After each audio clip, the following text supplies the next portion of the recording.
Now, history isn't just carved in stone, but these drawings on 11,000-year-old rocks might be warning us about a freaky future. Both the Mayans and the people at Göbekli Tepe made big predictions about humanity's future. What's eerie is that despite being hundreds of miles and years apart, they used similar symbols. Now, let's get one thing straight. Ancient civilizations often depicted their deities as humanoids. You'll find humanoid representations of celestial beings in ancient Egypt, but also in pre-Columbian societies from the Americas. For example, Aztecs had an important deity they called Quetzalcoatl. He was related to the wind, Venus, and the sun. In some ancient Aztec art, he's depicted carrying a tiny handbag. The shocker is that a very similar winged figure was represented by the Assyrians. Now, it's already odd that they chose similar forms to represent their gods, even though these civilizations didn't have any contact with each other. But to draw an almost identical handbag? That seems like a bit of a stretch. Of course, now, when we say handbags, we mean carvings depicting things that look like modern handbags. Not quite Coach or Prada, but you get the idea. Some theories suggest this mysterious handbag could be related to time travel. We've seen that Göbekli Tepe tells of a great flood that destroyed an ancient civilization. But during that civilization's time, they raised cattle and grew food. They knew how to handle seeds and grow crops. According to one theory, this stylish accessory could have been used for carrying seeds. Since Göbekli Tepe is believed to be near where Noah's Ark might have been found, the people of the area could have gathered seeds to plant in the New World after the Great Flood. Strange? Definitely. But so is everything we've been talking about, so let's roll with it. Another theory on the meaning of the handbag has a much more straightforward approach.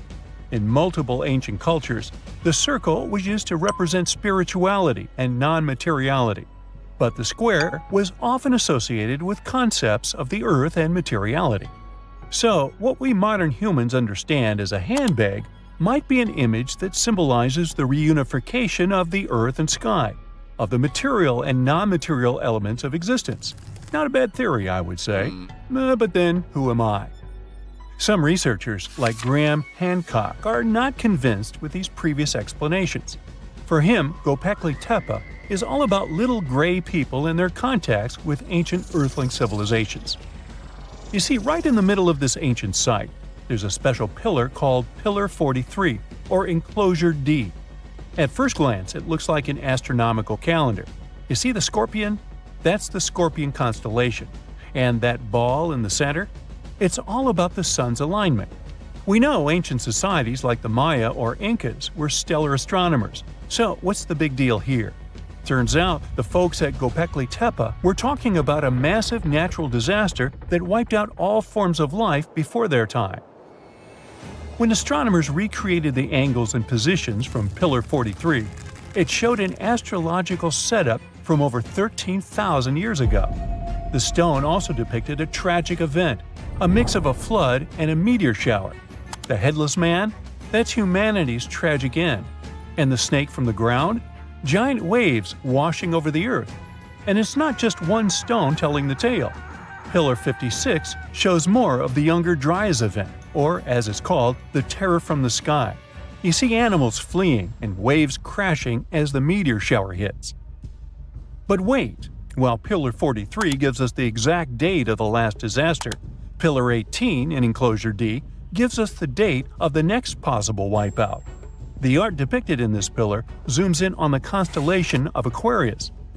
Now, you might have seen the movie The Age of Aquarius or heard some woo-woo theories about how we're entering this phase right now. You see what I'm driving at? Göbekli Tepe might be giving us the date of the next disaster so that we have time to prep for it. These images could be a survival guide for humanity. Or not. Now, this would be bananas if it weren't for one piece of evidence. Let's check the facts. The Encke comet, discovered in 1786, used to be part of a megacomet, 100 miles wide, made of ice, metal, and rock. It broke up and formed a debris field. Now, instead of one huge comet, we've got millions of smaller ones. When the Earth passed through that debris, the folks at Göbekli Tepe saw a firestorm of comets, all coming from the Aquarius constellation. just like on Pillar 43. Now here's the supposed scary part. We pass through that same debris field every year.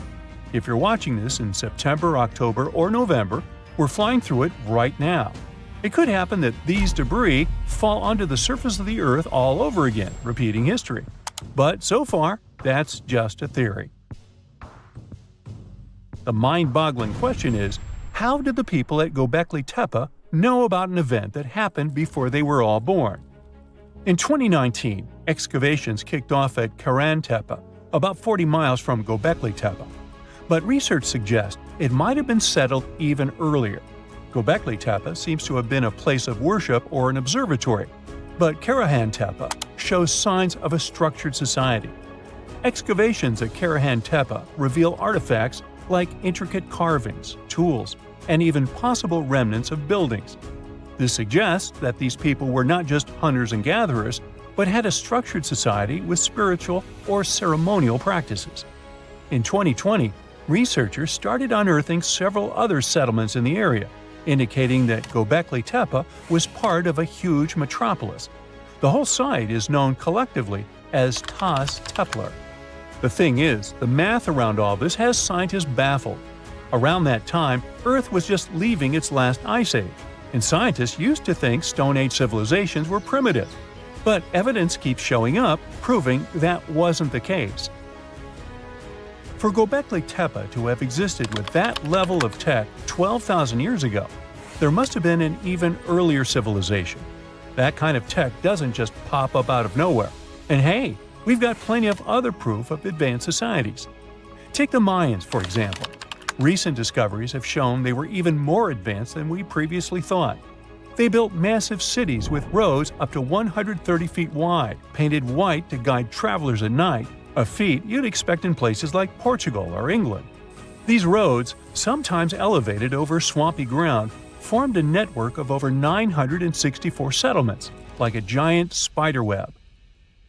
A bunch of scientists turned their eyes on this theory, but it could be the connecting point of everything we've been speculating about in this video.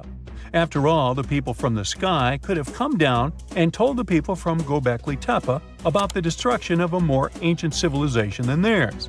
Or not. Remember, don't give up your critical thinking just because you see something on the internet. Anyway, Göbekli Tepe raises suspicions just as Stonehenge and the Great Pyramids of Egypt. When we mix little green aliens into the equation, it explains one way that surreal engineering feats were possible in these sites. But it also underestimates our human ancestors and their thinking abilities. One of the main characteristics of Göbekli Tepe's architecture are the T-shaped pillars. The heaviest of them weigh 20 tons and are around 20 feet. These pillars were erected perfectly, without so much as a dent in them. Sure, that's pretty hard to do without modern machines. But hey, maybe they figured it out and built it after much effort. Now, in case you don't know what I'm talking about, this old pal is supposed to have cracked the secret of the pyramid builders in modern-day America. He used it to build his own castle and other mesmerizing structures. So, hey, I guess we'll have to keep digging to find out the actual facts about it all, huh?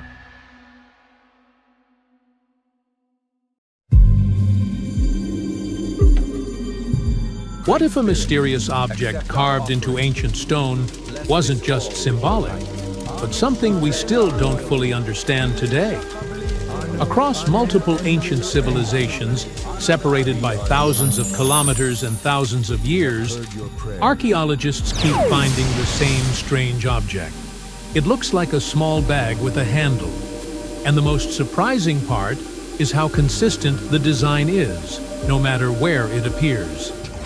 The most well-known examples come from ancient Mesopotamia, especially from the Sumerian and later Assyrian civilizations, dating back over 3,000 years. In detailed stone reliefs, human-like figures and winged beings are shown holding a small bucket-shaped object with a clearly defined handle. These figures are often identified as Apkallu, mythological beings associated with wisdom and ritual practices. In many cases, they are shown next to sacred trees, performing what appear to be ceremonial actions. The object itself is almost always depicted the same way. It has a rigid structure, a flat base, and a curved handle that fits perfectly in one hand. This level of consistency is unusual for symbolic art, where shapes often vary depending on the artist or time period. Here, the proportions remain nearly identical across different carvings, suggesting that the object had a specific and recognizable form. In many scenes, the bag appears together with another object that looks like a pine cone. Researchers believe this combination may represent a ritual practice, possibly involving sprinkling water or oils. Based on ancient texts, the most widely accepted explanation is that these objects were ceremonial containers, sometimes described as ritual buckets used in purification ceremonies. But this explanation starts to break down when similar shapes appear outside Mesopotamia. At Göbekli Tepe, one of the oldest known archaeological sites in the world, dating back over 11,000 years, carvings include symbols that closely resemble the same bag-like form. This is thousands of years older than Sumerian civilization. Even more surprising, similar shapes have been identified in Mesoamerican cultures, including early Olmec carvings. These civilizations developed independently, with no confirmed contact between them. Yet the object looks strikingly similar. That raises a difficult question. Why would completely separate cultures depict nearly identical objects? One explanation is symbolic convergence, where different civilizations independently create similar symbols to represent the same idea. A container holding something important or sacred is a concept that could emerge in multiple places. But the precision of the design makes this harder to fully accept. The object does not just look symbolic, it looks functional. The handle is proportioned in a way that suggests it was meant to be carried. The base appears stable, as if it could be placed on a surface. The overall design resembles a real object more than an abstract symbol.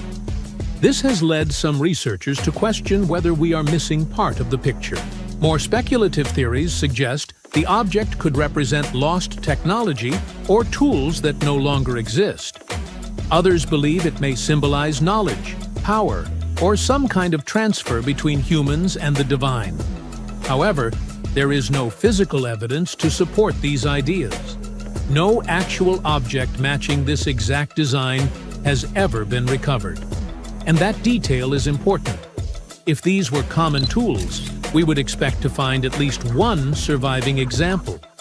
The fact that we only see them in carvings suggests they may have been ceremonial, rare, or even symbolic representations of something that was never meant to be preserved physically. Another key detail is who is holding them. In almost every example, the object is carried by important or mythological figures, not ordinary people. This suggests it had a specific meaning or role, possibly tied to status, ritual authority, or religious practice.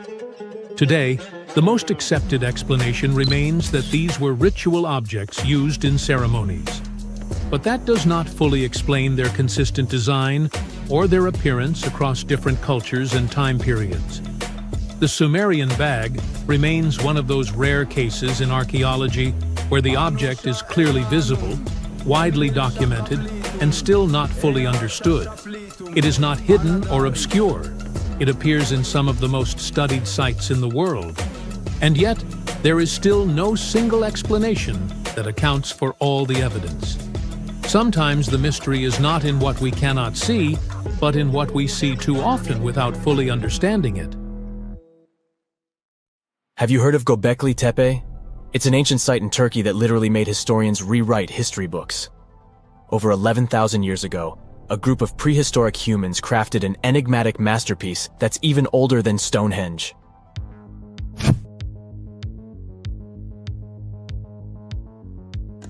Before its discovery, archaeologists believed that people didn't know about iron and weren't good at making pottery.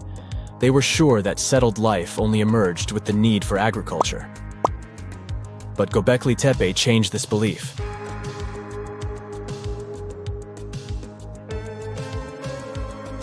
The place has revealed that it was the temple that paved the way for a settled life. not agriculture. Until this discovery, researchers believed that farming was the catalyst for sedentary living. Meet Professor Schmidt, the guy whose findings changed this theory. He managed to prove that hunter-gatherer communities laid the very foundations of this way of life.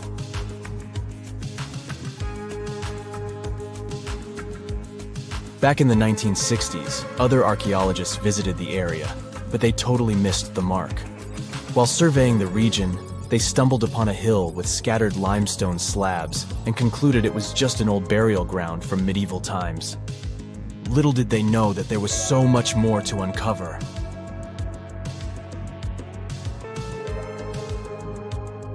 In 1994, Schmidt embarked on his own survey of prehistoric sites in the area. Surprise! He instantly realized he had discovered something truly extraordinary. Unlike the nearby flat and barren plateaus, Göbekli Tepe had a gently rounded top, rising 50 feet above the surrounding landscape. Funny enough, the translation of this place's name is Potbelly Hill. Schmidt was sure only humans could have made something like this.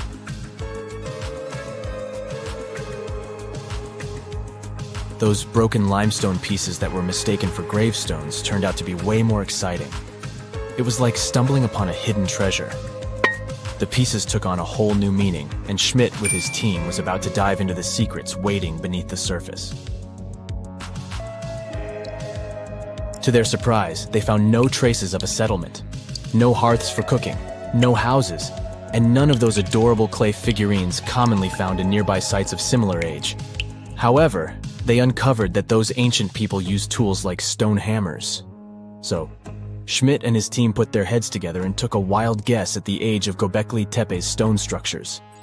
Their estimation got backed up by some limited carbon dating done right at the site.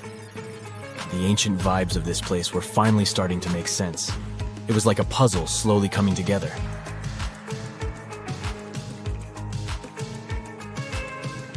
You may think that back then, people didn't have special tools to create something as cool as Göbekli Tepe. Not true. Turns out, these prehistoric folks used flint tools instead of fancy metal chisels. They were also skilled at chipping away softer limestone and crafting pillars right on the spot. Afterward, they carried the pillars a short distance to the summit and placed them upright. Once the stone rings were complete, they covered them with layers of dirt. Over time, they added new rings, and voila! You've got a cool hill to impress people in the future.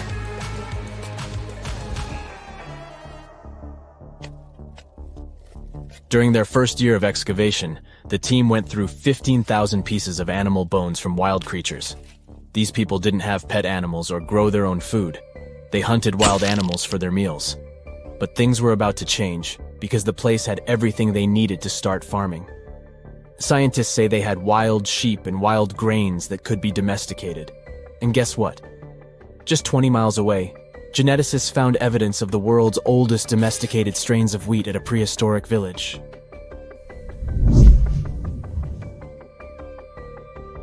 These amazing findings have completely changed how we view civilization. In the past, experts believed that people needed to learn how to farm and settle in one place before they could build temples and develop complex societies. But guess what? Schmidt's research flips that idea on its head. He claims that the incredible effort put into constructing these astonishing structures actually set the stage for the development of advanced societies. It means that societal and cultural changes happened before agriculture. Schmidt has this fascinating hypothesis about Göbekli Tepe. He thinks it could have been a special burial site where people left their loved ones. And here's the twist. The burial site was adorned with fancy statues and symbols representing deities from the spiritual realm. The idea that Göbekli Tepe could have served as a sacred place adds another layer of complexity to the whole story. While the site's true purpose may remain elusive, Schmidt's insights invite us to consider the profound interplay between life and the afterlife, and the deep reverence ancient hunter-gatherer societies may have had for their departed ancestors. Now let's talk about the stars of the show, the mesmerizing T-shaped columns that dominate Göbekli Tepe. These mysterious structures range from 10 to 20 feet tall and most likely represent stylized human figures. But one figure stands out from the rest, the three-dimensional lion relief. This depiction really fires up our imagination. Why? Because it hints at the possibility that lions roamed Anatolia during the Neolithic period.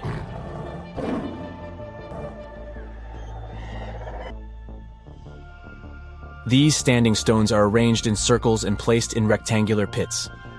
Each circle has a similar setup. Two big T-shaped pillars in the center, surrounded by slightly smaller ones facing inward.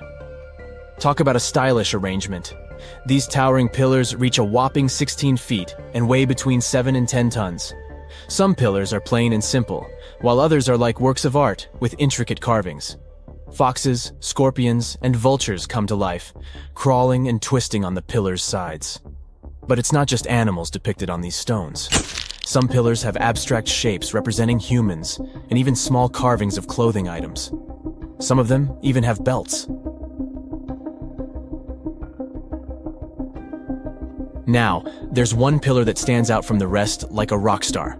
This super old stone pillar suggests that a comet crashed into Earth. It happened during a chilly period that lasted about 1,000 years. Previous studies examining Greenland ice cores hinted at this comet theory, but now the carvings at Göbekli Tepe prove it right.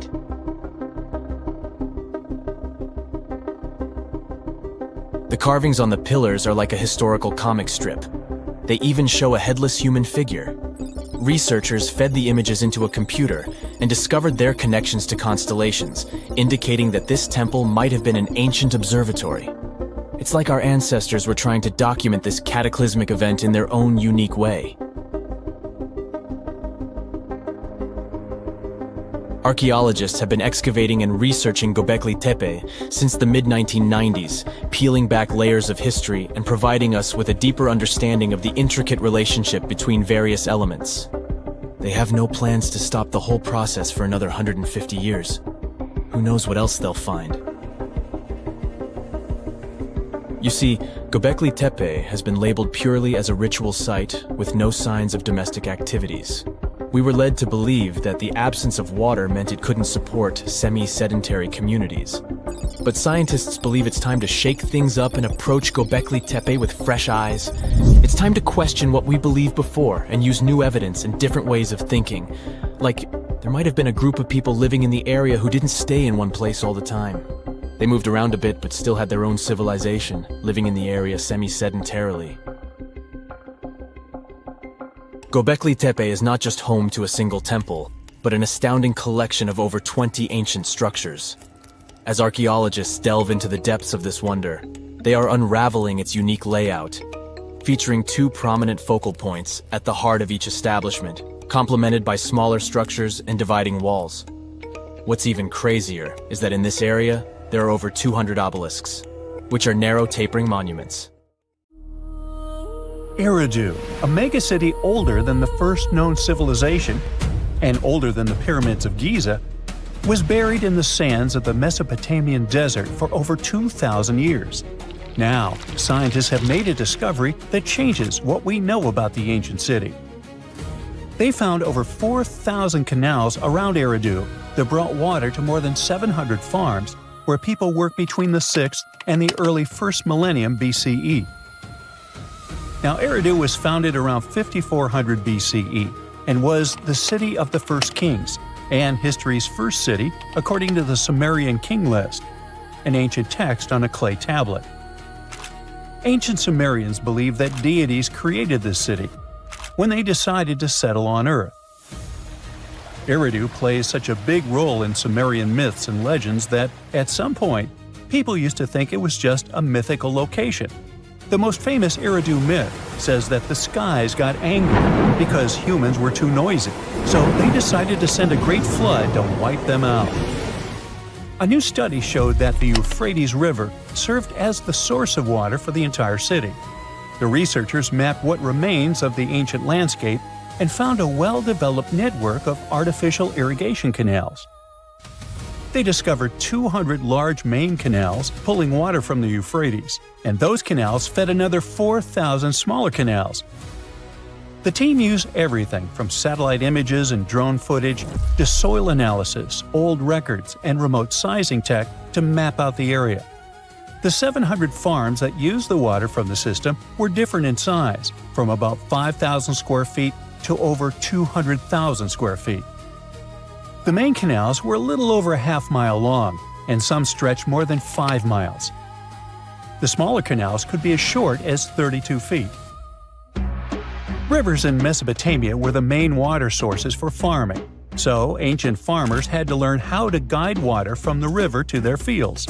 It all started with simple methods, like digging small canals, but over generations, they learned how to build massive canals up to 62 miles long. The Euphrates itself helped the farmers. Water was moving thanks to gravity down its elevated riverbanks, and natural breaks in the banks let it spill onto the land. Researchers aren't sure when each canal was in use, and it's unlikely that all 4,200 canals were active at the same time during that long period. Now, Eridu used to be an important religious and trade center because of its strategic location on the Persian Gulf. Its economy mostly had to do with fishing, thanks to the Euphrates River. Researchers found fishing nets and weights and whole bales of dried fish at the site. And there were even models of reed boats, the earliest physical evidence we have for constructed boats anywhere. The city was thriving until people abandoned it around the year 600 BCE, and scientists still aren't sure why they did it. The local residents, plus the visiting pilgrims and merchants, had just exhausted all the resources of the land. They had to let it rest several times before abandoning the city for good. It happened when the Euphrates changed its course, and they lost their main source of water. Now, many centuries later, in 1854, a British official was on a mission to this area to check out a remote place that had a bunch of mounds called tells, which are piles of debris left behind by ancient human settlements. At first, Taylor wasn't impressed. He had been hoping to find something big, maybe statues, ancient writing, or ruins of palaces and temples. But with the brief time he had, all he found were things like walls, drains, stone platforms, and pieces of limestone columns decorated with tiny mosaic cones. But he didn't know that these boring mounds were hiding one of the oldest cities on Earth, Eridu. The people at the British Museum got interested in the finding, but the first full-scale excavations took place here only around a century later. The local Iraqi authorities got really interested in the excavations as they were hoping to find more about the earliest days of Mesopotamian history. So they focused on Mound 1, a massive tell as tall as an 8-story building. Soon they uncovered part of an unfinished step pyramid from the end of the 3rd millennium BCE.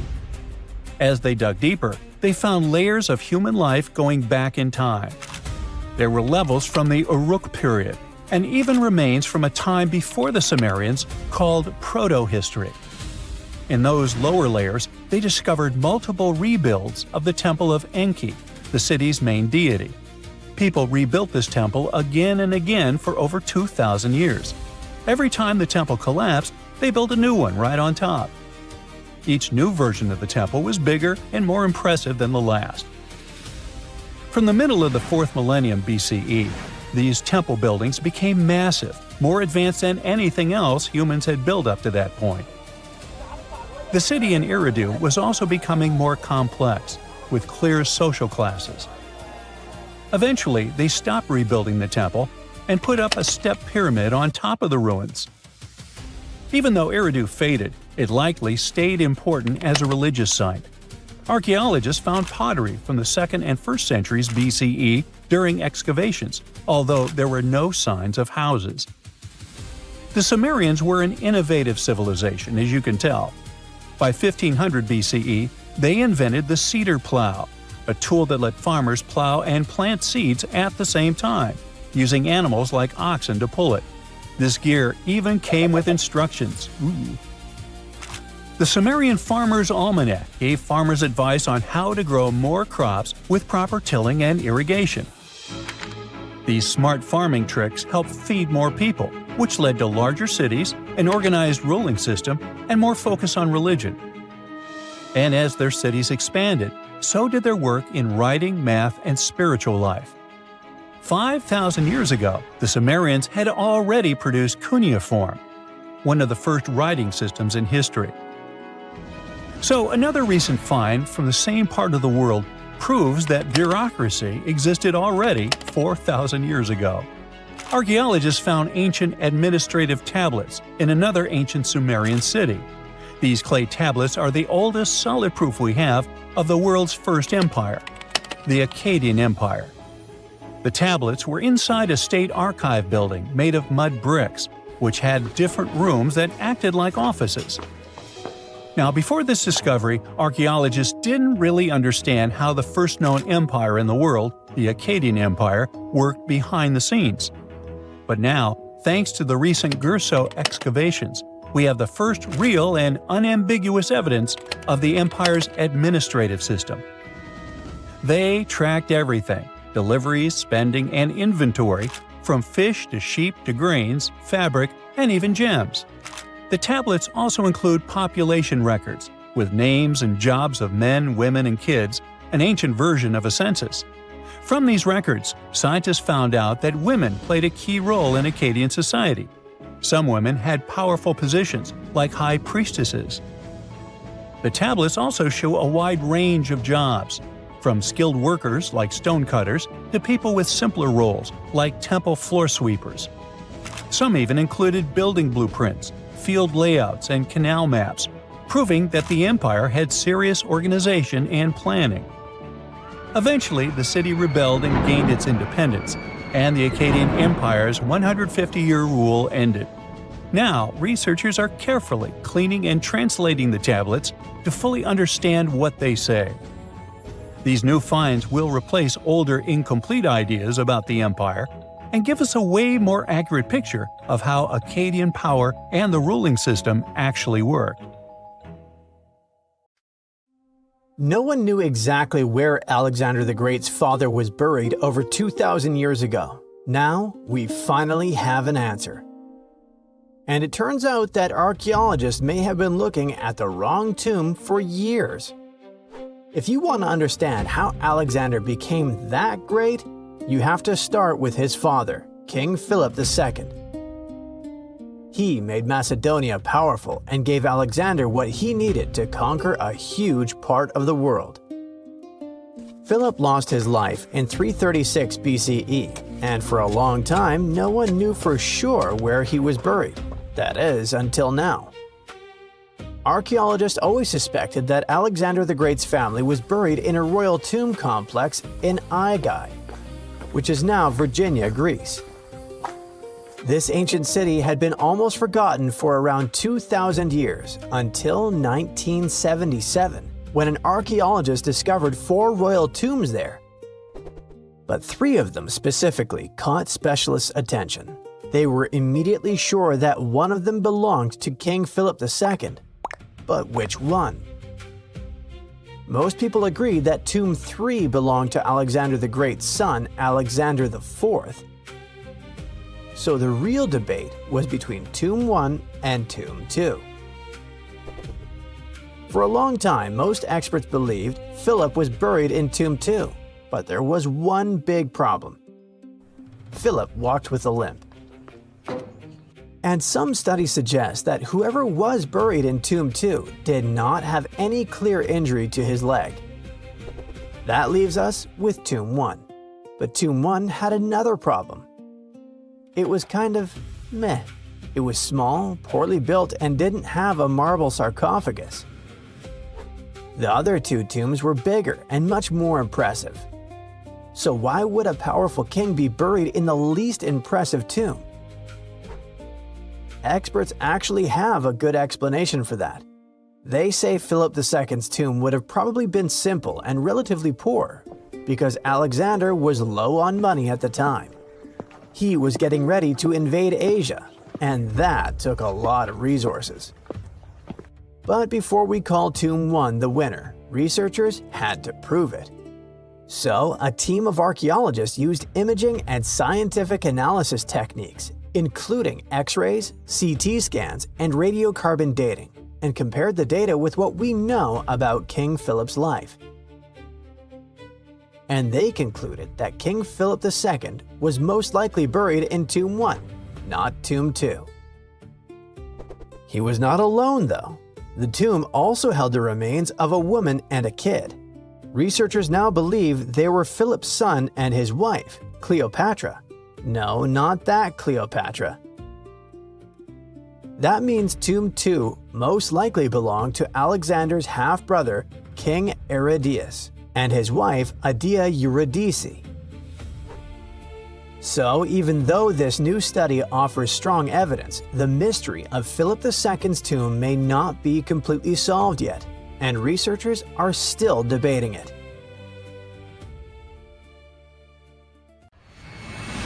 About 14,000 years ago, some super-skilled builders from another planet landed on Earth. Their mission was to help build a massive stone complex with perfectly interlocking blocks. They used some advanced technology, centuries ahead of their time, and once the job was done, they disappeared without a trace. This is not a sci-fi plot, but one of the theories trying to explain the mystery of Puma Punku. Scientists don't officially accept it, but they still don't know for sure how, when, and who built this impressive construction. Puma Punku is part of the ancient city of Tiwanaku, near Lake Titicaca in Bolivia. Tiwanaku is an important place in Inca traditions. They believed it to be the place where the world was created. Historians believe Puma Punku was built around 536 AD. The first Europeans discovered it in the middle of the 16th century.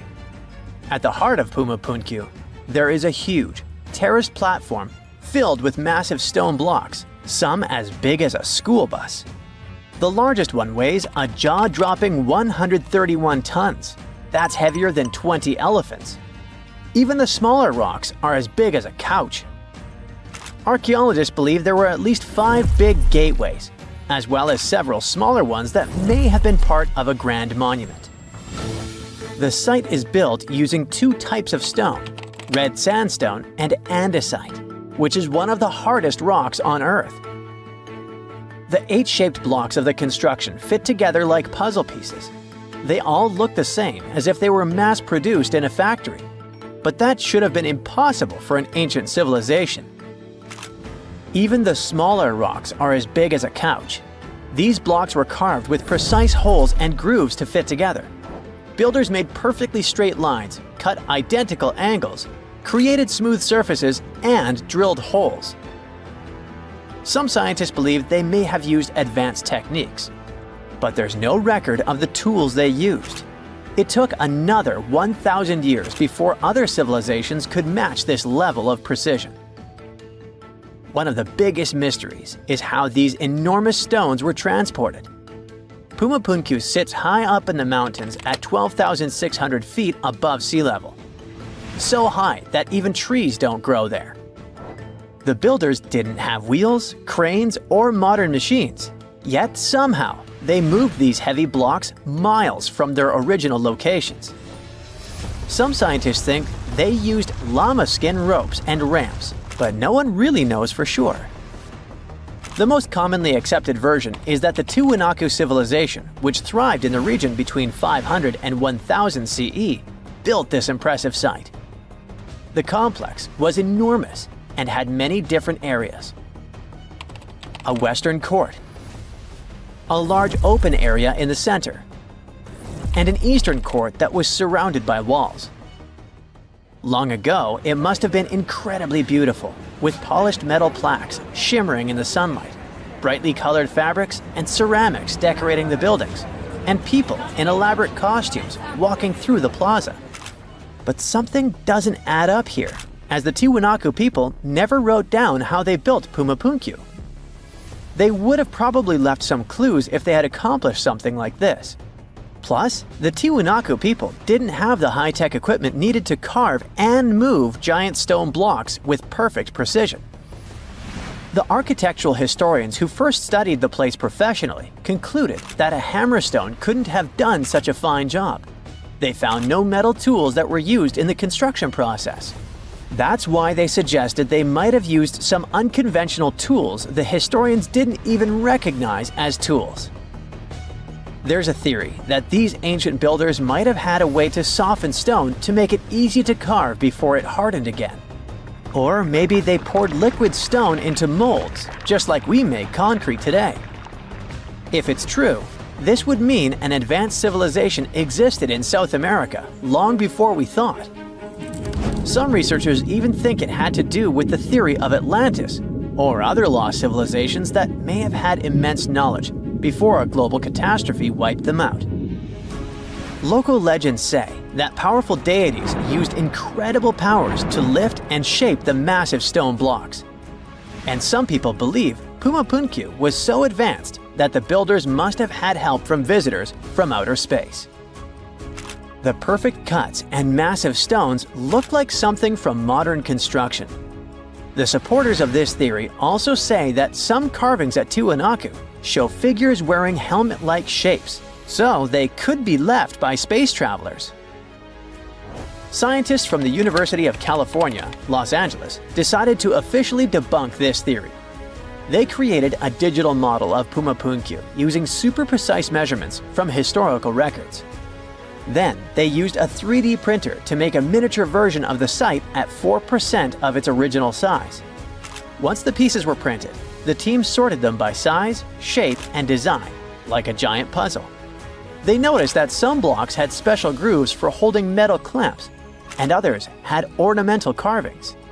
When they finished their model, they realized one of the buildings had a very familiar design. It looked just like structures from two nearby sites.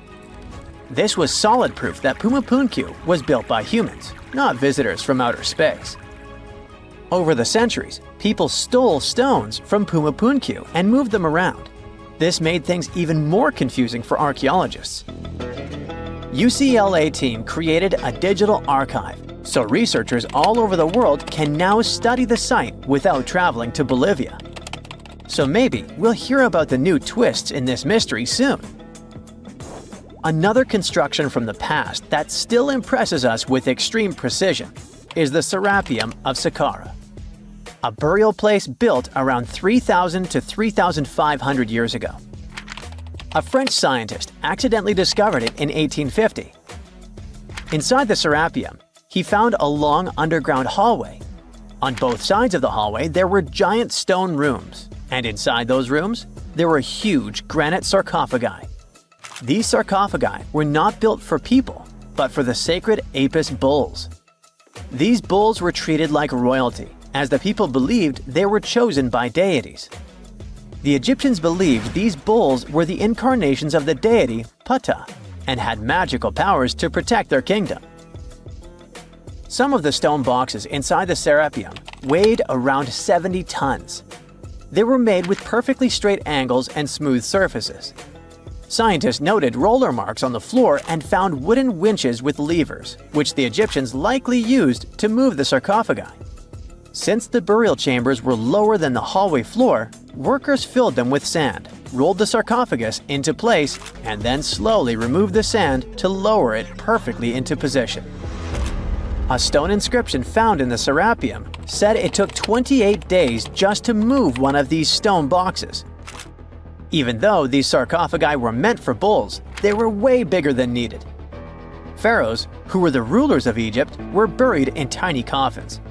So it's really weird that these boxes were so enormous. Another question is why they used granite, which is so hard to carve, instead of limestone. Some people believe the stone boxes weren't just tombs. They might have been ancient energy generators. The Egyptians knew about fermentation. If someone placed food or meat inside a perfectly sealed granite box and let fermentation happen, pressure would build up inside. Granite contains quartz, a special crystal that creates electricity when squeezed.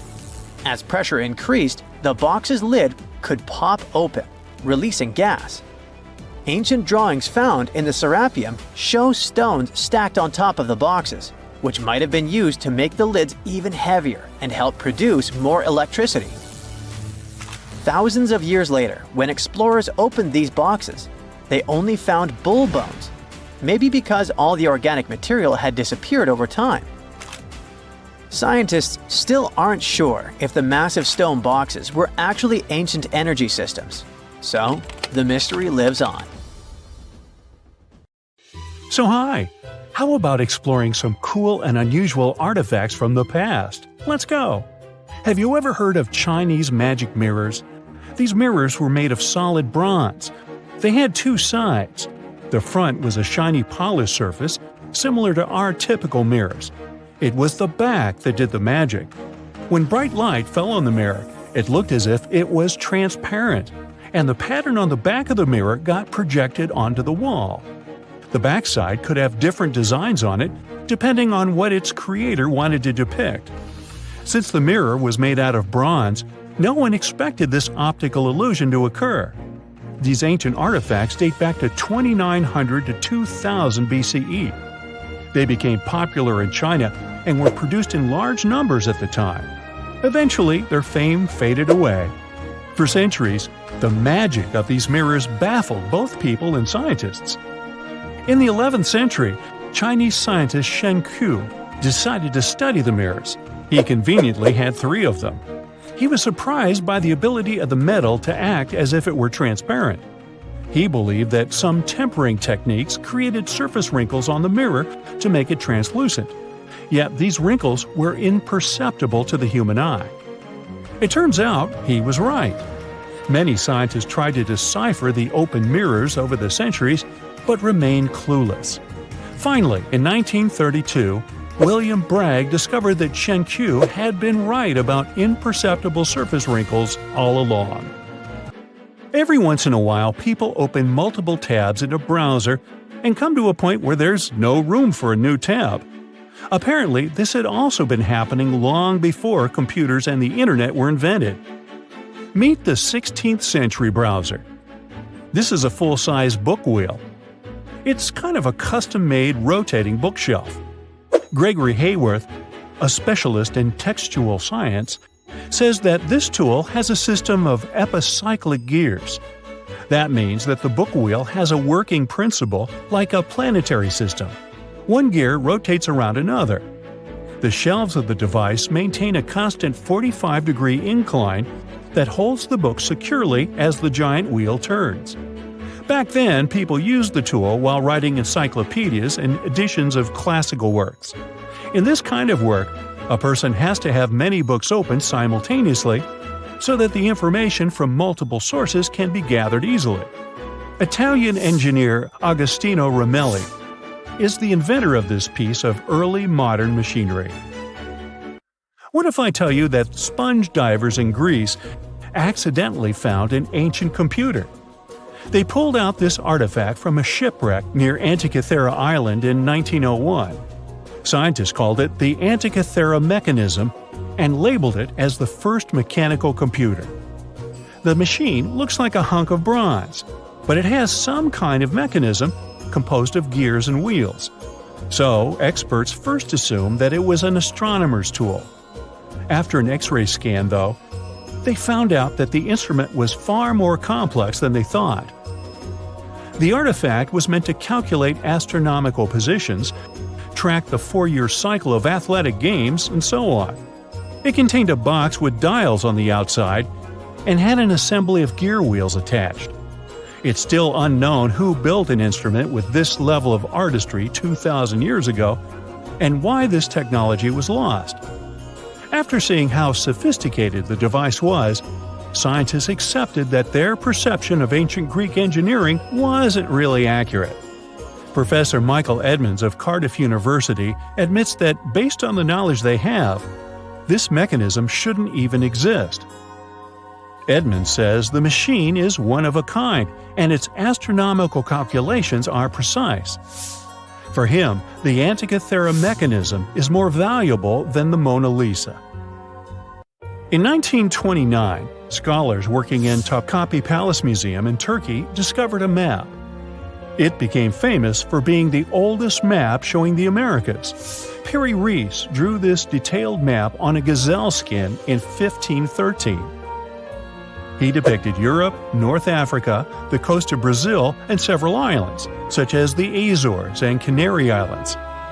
The most exciting thing is that he created the map only 21 years after Columbus had set foot in the New World. Well, it was new to him. Perry Rees was a maritime scholar and a successful naval commander leading the Ottoman fleet. Yet, while drawing the map, he relied not only on his expertise in sailing. He created it by assembling and referring to 20 other regional maps, like the Arab map of India, 4 Portuguese maps, and the map of the western parts drawn by Columbus. Yes, the part he got from Columbus raised the heartbeat of many historians. Columbus drew a map during his 3rd voyage to the New World and sent it to Spain in 1498. It's assumed to be lost. Surprisingly, historians can now understand what Columbus noted down by looking at Perry Rees's map. Fun fact, he also drew another world map in 1528. Even though only about 1/6 of this map has survived, it's clear that it described the northwestern part of the Atlantic, the region from Venezuela to Newfoundland, and the southern tip of Greenland. The map also showed Antarctica centuries before its discovery. Historians had to rethink the chronology of history after getting this crazy information. Perry Rees described Antarctica's topography without ice in great detail. In the 1930s, workers found dozens of stone spheres in Costa Rica. Locally, they're known as bolas de piedra, literally stone balls. They were made by a civilization lost in time. What's interesting about these balls is their shape. They are perfectly spherical. How ancient people could make such precise shapes is a mystery. The spheres are of different sizes. Imagine a small one, like a tennis ball. Then put another one next to it, 7 feet in diameter. The largest spheres weighed 16 tons. Archaeologists are sure that these balls are human-made. Yet their purpose remains unclear. Some archaeologists claim that the spheres could represent the solar system or could be inspired by various stages of the sun and the moon. Others say that the stone's placement refers to the houses of chiefs. Most of the stone spheres were sculpted from granodiorite. It's a hard rock similar to granite. Experts believe that ancient people used smaller rocks from the same material as tools to shape these spheres. They also think that sculptors probably heated portions of the stones and then cooled them rapidly. This could have helped them to remove the outer layers of rock. Our next one is an ancient battery set found in Iraq in 1936. The set consists of a ceramic pot, a copper cylinder, and an iron rod. At the top, the iron rod is isolated from the copper by asphalt, and both the rod and cylinder fit inside the mouth of the jar. The copper cylinder isn't watertight, so if the pot was filled with a liquid, it would surround the iron rod as well. Archaeologists focus more on the oxidized iron rod because the vessel just needed to be filled with an acid or alkaline substance to produce an electric charge. After examining this bizarre artifact, an Austrian archaeologist hypothesized that the instrument made use of chemical reactions to generate electrical energy. That's why they likened the instrument to a battery. An ancient civilization might have used it for some kind of electrotherapy. Yet there isn't any electroplated object known from this period. So Koenig's hypothesis was rejected by many archaeologists, but nobody has proven him wrong either. The origin and purpose of the vessel remain unclear to this day. So, want to see the world's oldest art studio? In 2011, archaeologists found 100,000-year-old shells in a South African cave. Those shells were used for paint making.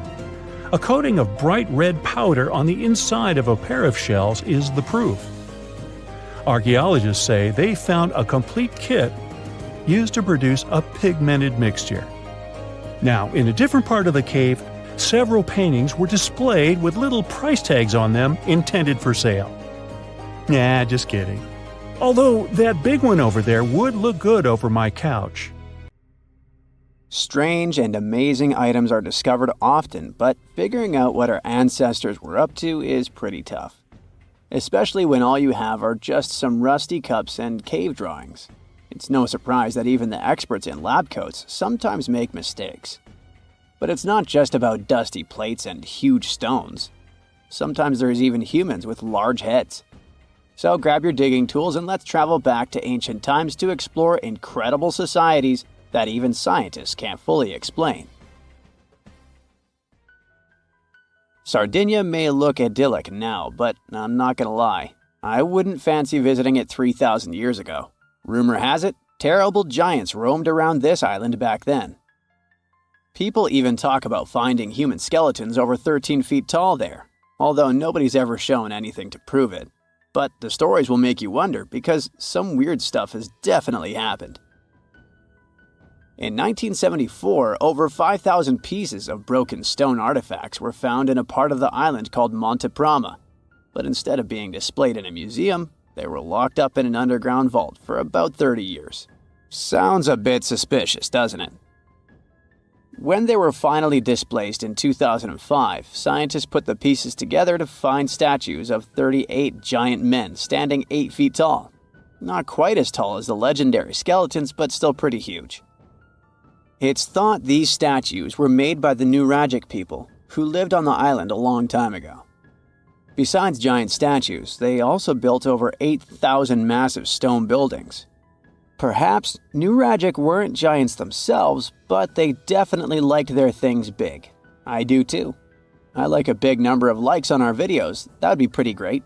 Thank you if you liked this and subscribed. Now back to the video. You and I are pretty smart, but we might not be the smartest humans ever. Actually, we might not even be the smartest species. Since 1913, some skull fossils found in South Africa have hinted at a possibly smarter contender called Boskop Man. This human-like species might have lived as recently as 10,000 years ago. Their skull suggests they had really big heads, which means their brains could have been 30% bigger than ours. Wow! Their average IQ could have been around 149, making them among the smartest 0.05% of people today. But if a Boskop Brainiac was so much smarter, why are they not around and we are? Well, bigger isn't always better, you know.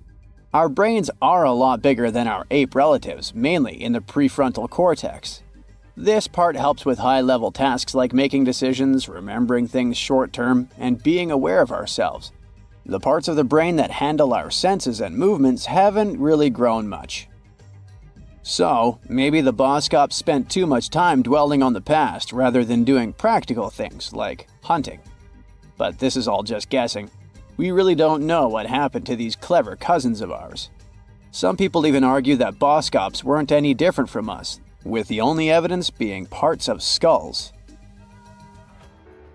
The jungle is huge. Did you know the Amazon rainforest is home to about 30% of all the world's plant and animal species? That's impressive. However, the history of one native species, humans, has long puzzled scientists. The mysterious Kasarabe people lived here for hundreds of years and then vanished around 1400 AD. People thought the Amazon only had a few scattered tribes, but recently we discovered big, unusual shapes in the ground called geoglyphs. These might look like simple shallow ditches, but they're actually the remains of a vast civilization that spread over 5,000 square miles and includes about 450 markings, some as wide as 1,300 feet. That's insane! They likely contained ceremonial buildings and could have hosted up to 1 million people as recently as 550 years ago. Thanks to new technology like LiDAR, which uses a safe laser to map the forest without harming it, we can explore deeper. In 2019, some scans showed miles of raised roads and pathways and even pyramids over 70 feet tall. They found 26 separate settlements, 2 of which were at least 250 acres each. Damn, that's like 330 soccer fields. It's not certain what happened to the Kasarabe people. Maybe European conquistadors drove them out. Maybe the most baffling ancient civilization is one we've never actually found a trace of. Yep, I'm talking about Atlantis, the grand city that supposedly sank into the ocean. The first mentions of Atlantis come from the ancient Greek philosopher Plato, who talked about a great city near the Strait of Gibraltar. But for ages, everyone just thought Plato made up Atlantis as a perfect version of his own Athens. So why, about 12,000 years after it supposedly vanished, do we still wonder if it might be real? Well, in the 19th century, U.S. Congressman Ignatius Donnelly wrote a book giving 13 reasons why he thought Atlantis was more than just a myth.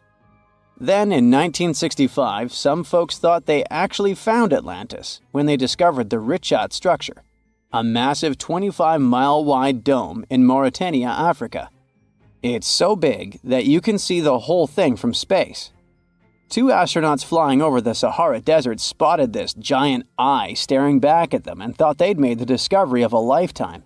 Unfortunately, there's no solid evidence linking this structure to Atlantis. It's believed to have formed from volcanic activity about 100 million years ago. But it does look suspicious, doesn't it? Still, we're no closer to knowing the truth. Imagine going back to about 3,300 BCE and finding yourself in South Asia. Welcome to the Harappan civilization. These people were way ahead of their time. They had cities like Harappa and Mohenjo-Daro, complete with baked brick houses, sophisticated drainage systems, and even public baths. This place might have had over 5 million people, making it one of the densest regions at the time. They also invented a system of standardized weights that was incredibly useful for traders. And trading they did. These people had connections stretching all the way to the Middle East, thanks to their great skills in metallurgy. They even had a form of ancient branding. The seals were used to stamp clay on trade goods. Despite being so advanced with a thriving urban life, there's a whole bunch of mystery shrouding their language and script. We've got bits and pieces of their writing, but no one's deciphered them yet, even with all the technology we have today. We also still don't know how exactly their society worked. It looks like they didn't flaunt their social status as much as other civilizations. No grand palaces or massive monuments. Instead, their largest buildings might have been granaries. They sure were practical. Unfortunately, all good things must come to an end. Around 1800 BCE, this bustling civilization started to decline, possibly due to shifts in river patterns. As the environment changed, the Harappans packed up, moving towards more hospitable lands. Ever heard of the Minotaur? The beast with a bull's head and a man's body, hunting the bravest travelers in a massive maze. Well, this wasn't just any old tale. It was one of the most popular dramas of the ancient world. And it was inspired by this place, the island of Crete. The Minoans lived here during the Bronze Age. They had stunning palaces, amazing frescoes, and a culture so rich it still fascinates historians to this day. They built places like Knossos, which was so complex with its multi-story buildings and elaborate hallways that it might have inspired the whole labyrinth myth. Their engineering was so ahead of its time that even their drainage systems were more advanced than what many of us have today. Let me know in the comments which of these stories you find the most fascinating, and thanks for watching. Stone Age people were grunting cavemen with spears. True or false? Absolutely false. They were gathering around and forming real culture as far as we've discovered. In Turkey, scientists uncovered a 12,000-year-old mystery that's revising history. It's a sophisticated cosmic calendar made out of giant stone temples that may actually be a warning from the stars. We're talking about Göbekli Tepe. This prehistorical site predates even Stonehenge, our classical stone ring circle, by 6,000 years. And it upends why we think Stone Age civilizations emerged and thrived. Here's how this discovery could change our collective history. Around 10,850 BCE, a massive comet, or better yet, a bunch of comet fragments, smashed into Earth. The skies darkened, the temperature dropped, big animals vanished, and it kicked off a mini ice age that lasted over 1,200 years. What's now a place called Göbekli Tepe was home to a group of humans who survived this entire chaotic event. After it happened, they started paying close attention to the sky. As a way of trying to control time a little bit more, they tracked the movements of the sun, the moon, the planets, and comets. This in turn led them to build a huge lunisolar calendar, the first one in the world. Now, if you were to tour around this classic Stone Age monument, you'd see that not all the stone pillars are blank. Some of them have carvings, like this main one with a bunch of V's on it. Turns out there are 365 V's, which scientists believe represent the days of the solar year. One of them, a V hanging on a bird's neck, is thought to mark a solar eclipse. Other pillars have dangerous animals carved on them, like foxes, lions, scorpions, vultures, twisting and crawling up the sides. Unlike typical Stone Age carvings, these weren't of edible animals like deer or sheep. One of the theories is that these drawings were symbolic. Some archaeologists believe they reflect the fears and chaos this civilization had lived through, a kind of collective attempt to make sense of a terrifying and unpredictable world.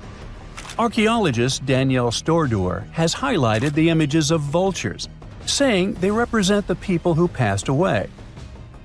In some ancient cultures, vultures were believed to carry the souls of the deceased into another realm. She's seen similar symbols in ancient sites nearby. To understand why this all makes sense, we need to dig deeper into the real purpose of this site. Göbekli Tepe was discovered in 1994 by German archaeologist Klaus Schmidt, who realized that the hill in southeastern Turkey wasn't just another Neolithic mound. Underneath it, his team uncovered massive stone circles supported by pillars weighing up to 20 tons. Radiocarbon dating puts the site at around 12,000 years old, making it the oldest known ceremonial structure ever built. I mean, it predates the Egyptian pyramids by over 7,000 years. This discovery shocked the archaeological world. At the end of the Ice Age, humans were supposed to be nomadic, surviving off wild plants and animals, not building sacred complexes with symbolic art, and giving birth to what we now classify as civilization. We usually think civilization starts with farming, then villages, then crops. But this site suggests something more surprising. Early humans may have come together not to grow food, but to worship. Schmidt found no signs of homes, hearths, or permanent settlement, just stuff used for rituals and gatherings. This has led researchers to believe that spirituality and communal rituals came first and that farming followed. Because to build something this massive, you'd need hundreds of people working together, which in turn would have sparked the need for food, organization, and social structure. In other words, the temple came first, then the village, then the farm. Now, Göbekli Tepe isn't just stirring debate because it's old. It's because it seems too advanced for its time, and that's where the more controversial theories start to emerge.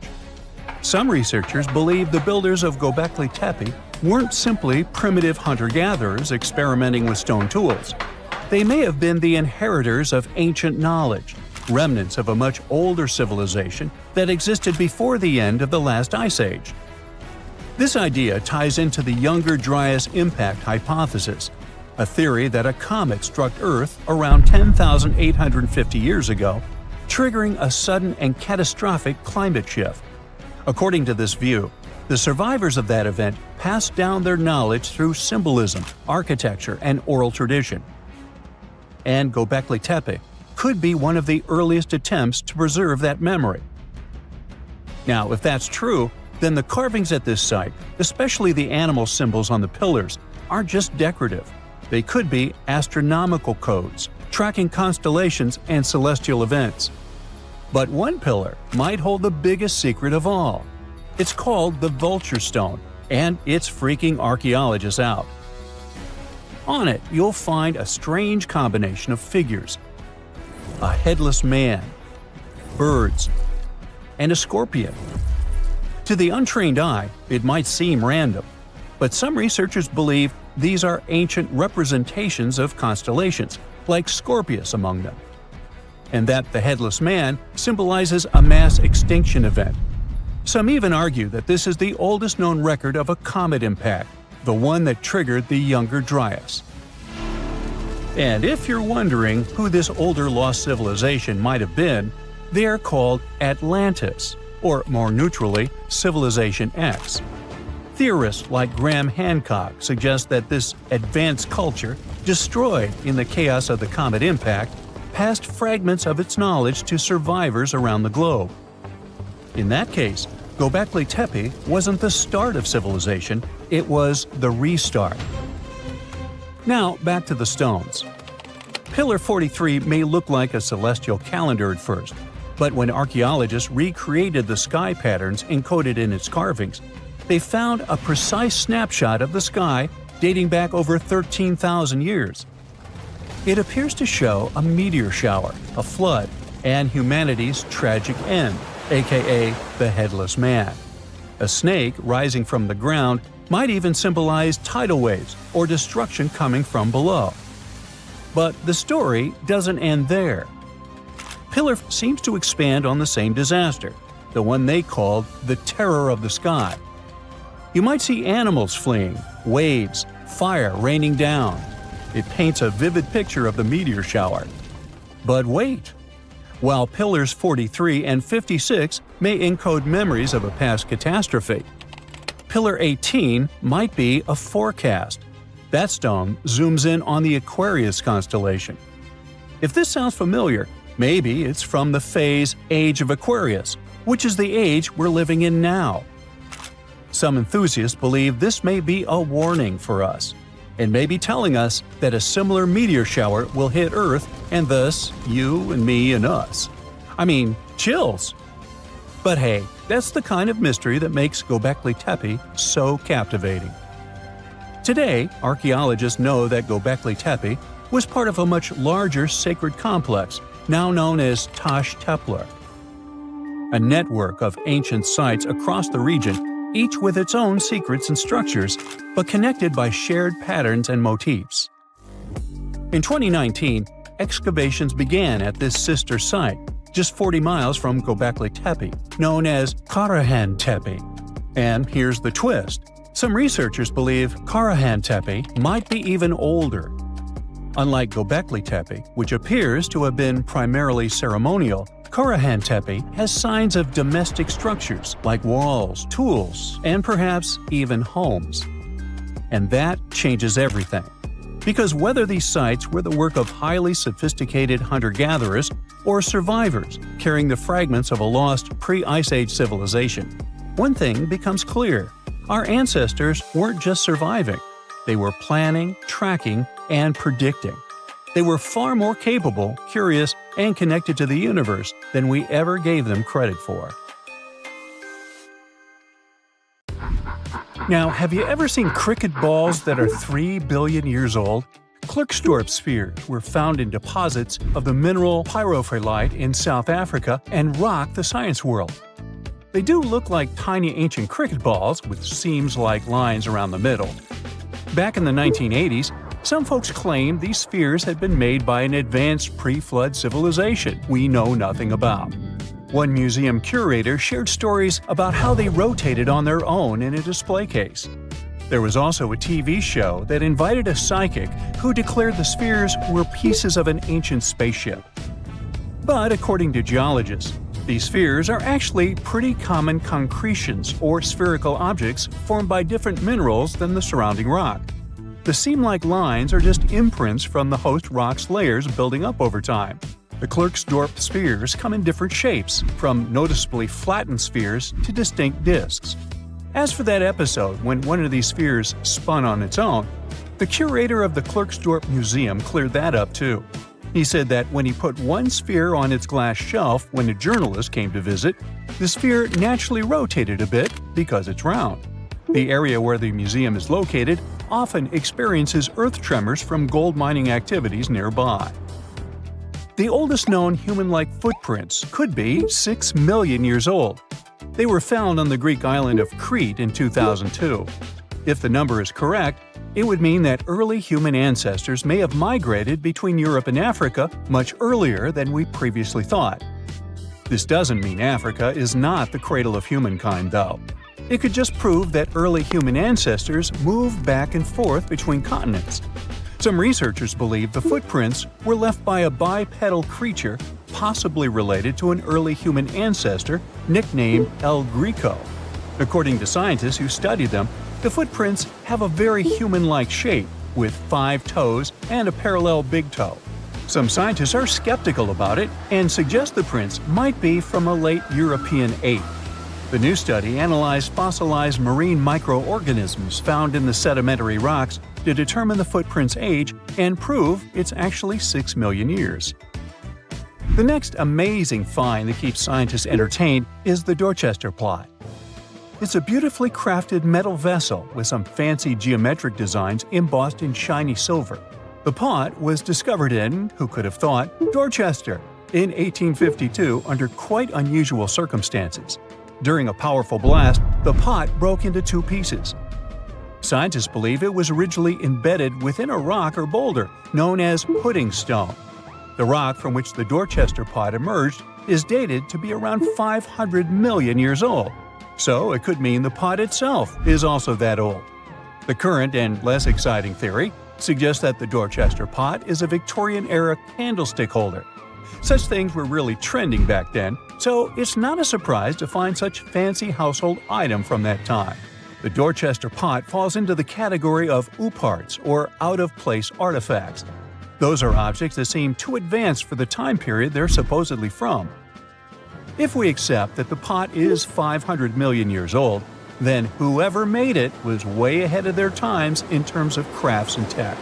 One extra mystery is that the pot has an engraving of a plant that most likely disappeared from Earth over 100,000 years ago. Sounds like good proof the pot is really extra old. Now, it looks like the oldest map in Europe is a stone from 4,000 years ago. This Bronze Age slab was found in France in the year 1900 at an ancient burial ground. The carvings on the slab show in 3 dimensions the River Odey network with a fantastic accuracy of around 80% over an 18-mile stretch. There are other stone-carved maps around the world, but this one is unique because it shows a specific area to scale. Looks like the slab's carvings don't just map rivers and hills, but also settlements, barrow sites, and field systems. Archaeologists say the slab wasn't used for navigation, but rather to symbolize power. The detailed markings on the slab might have served to illustrate the domain of a local ruler, possibly a prince or king, to show their control over the territory. When the ruler lost power, the slab was likely repurposed as part of a burial vault. The unique artifact was stored in the cellar of a museum. For decades, no one even noticed until several scholars read older reports about the slab and decided to check it out. They conducted a detailed analysis using 3D techniques. Their research proved that the creators of the slab had not only etched lines into the rock, but also modified its surface to reflect the topography of the landscape with high accuracy. The Salzburg cube, also known as the Wolf's Egg iron, was discovered in the late 19th century in Austria. Now, don't let the name mislead you. It doesn't look like a cube at all. It's more like a rounded object with 2 flat sides. Down the middle, there's a groove, and the surface is covered with pits and craters. This unique appearance is the reason why many people think it might be something out of this world. Workers accidentally found this artifact when they blew apart a piece of coal. The coal seam it came from is thought to be over 60 million years old. The Salzburg cube moved between museums, mysteriously vanished in the early 20th century, and then showed up again. A professor from Bonn University suggested it might be from a meteor, but they found no evidence of elements that you'd normally see in meteorites, like cobalt or nickel. Then researchers thought it must be a human-made object, possibly a Victorian-era candlestick holder. No one knows the true story of the cube or its current location. Yep, it disappeared again. Have you heard about the Meister print? It's a fossilized sandal print discovered in 1968, and it has sparked a lot of intrigue. There's a trilobite inside the print, which supposedly went extinct around 500 million years before humans even existed. But many historians think this age is an exaggeration. When Meister found the fossil, it was authenticated. But the scientist who did it didn't confirm it was a human sandal print. He only agreed there was a trilobite there. When another scientist visited the site, he found a 6-inch impression he believed was from a child's moccasin. But the footwear seemed to be new. So, could it be evidence of time travel? Proof that humans existed millions of years earlier than we thought? Or a sign that someone else visited early Earth? Or is it just a rock formation that looks like a sandal print? We still don't have the answers. Back in June 1936, a couple was walking along Red Creek in London, Texas. London, Texas? Yeah, when they stumbled upon something unusual. It was a piece of wood sticking out of what seemed to be an ancient rock formation. About 10 years later, their curious son decided to crack open the rock to see what was inside. And he saw a hammer, which looked surprisingly modern. Then, one unique finds enthusiast decided that the rock encasing the hammer was from the Cretaceous period. This would mean that someone dropped a 19th century hammer while dinosaurs like Triceratops were still roaming the earth. So, if this hammer was truly from the Cretaceous period, then the whole evolutionary theory would be wrong. And if the hammer was modern, it would mean the Cretaceous rock formation it came from was much younger than we thought. But the real answer was much simpler. The hammer was indeed modern, and geological processes had encased it in rock. Minerals can harden around an object in a relatively short time. So the hammer was probably dropped by a miner a century or so ago, and the rock formed around it afterward. And no, it wasn't a Victorian-era candlestick holder either. Okay, what if I tell you that the extraterrestrials we all imagine as little green men may actually look like very normal Earthlings and chill in Europe? This is the Iberian Peninsula, and people living there are under suspicion. Ooh. Here's the reason. Somehow, parts of the most important artifacts that the Iberian civilization called Treasure of Valena are made of metal that simply can't be found on Earth, because it's metal from a meteorite. Now let's tackle this step by step. This is the artifact itself, and it's composed of 59 different objects. Bowls, bottles, and bracelets. Is there a pattern there with all those bees? In total, the find weighs around 20 pounds, of which 18 pounds are 23.5 karat gold. Now, if you're not a metal specialist, I'll clarify it for you right away. For comparison, 23 karat gold is 95.8% pure gold, so 23.5 karat is even purer. The remaining percentage goes to other metals to help add strength and durability to the precious alloy. There was also silver, iron, and amber in that set. The artifact could have been pretty straightforward, but for these two, let's call them imposters. Look at this wrought iron bracelet and this hollow hemisphere. Can you see that? Those rusty lines on the hemisphere and the overall weird color of the bracelet do stand out, since everything else is made of purest gold. This all started back in 1963, when a researcher noticed a dark leaden metal among the shiny bowls and bottles. The metal was shiny in some areas and covered with a ferrous-looking oxide that was mostly cracked. Now, just so you understand, gold does not usually act this way. Gold is one of the least reactive of all metals, so it won't even tarnish, let alone rust.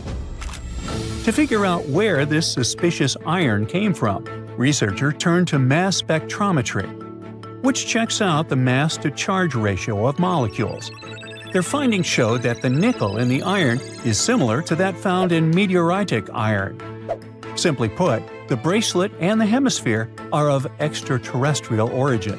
Ooh. Now, the exact age of the trove is hard to determine, yet it's crucial. We need to know the exact age to see if it coincides with the start of the Iron Age in the Iberian Peninsula. If it does, then no further questions here. But if it doesn't, well, it's, at the very least, weird, if not suspicious. So there's this three-age system, It comprises the Stone Age, then the Bronze Age, and then the Iron Age. The Stone Age is of no importance here, so let's compare the Bronze and the Iron Ages. The Bronze Age began when it was realized that combining copper and tin produced a material that was more durable than either metal alone. This era was all about major upgrades in tools and weapons, but two standout inventions were writing systems and the wheel. Then came the Iron Age. This time was all about slowly bringing iron into everyday life.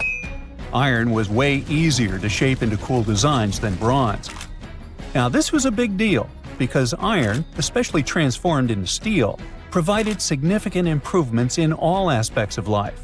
Tools became lighter, cheaper, and stronger compared to their bronze equivalents. You get it? Good. So researchers have long debated whether the treasure dates back to the post-Archaic era or the latter part of the Bronze Age. The most recent study claims that those artifacts were created in 1400 to 1200 BCE, and something really doesn't add up. First off, the Iron Age began around 500 years after these artifacts were crafted. Plus, ancient craftsmen couldn't know back then how to work with metals that landed on Earth approximately 1 million years ago. And while the dates are really hard to explain, there is a logical explanation for the craftsmanship. The theory here is that those metal workers simply had access to the fallen meteorite, and thus, they could study it well and discover its properties before using it for decorative purposes. They could have figured it out through trial and error, and once they knew exactly how to work with this extraterrestrial metal, they proceeded to adorn the artifacts with it. Plus, there were the Phoenicians, who contributed to their craftsmanship. Now, it's true that the Iberian people have been processing metal and making pottery long before the Phoenicians settled on the peninsula. But the arrival of new metalworking techniques and the introduction of the potter's wheel enabled them to produce better quality goods much faster than before. So, we figured out the extraterrestrial origins of the Iberian artifacts. But guess what? This area is still under suspicion. The reason for that is the language they spoke. You see, for most modern languages people use today, there will always be some proto-language. Say for Italian, Spanish, and French, it's Latin, hence their similarities. But wait, Iberian was largely spoken where modern Spain is, so why isn't Spanish similar to it? Well, the truth is, no language today is similar to the Iberian. Maybe only the Basque language, but it's because of some similarities found in their numerical systems. Basque is classified as a language isolate, or simply unrelated to any other known languages, and the only language isolate in Europe. The Iberian language is unclassified. While the scripts written in it have been deciphered to various extents, the language itself remains largely unknown.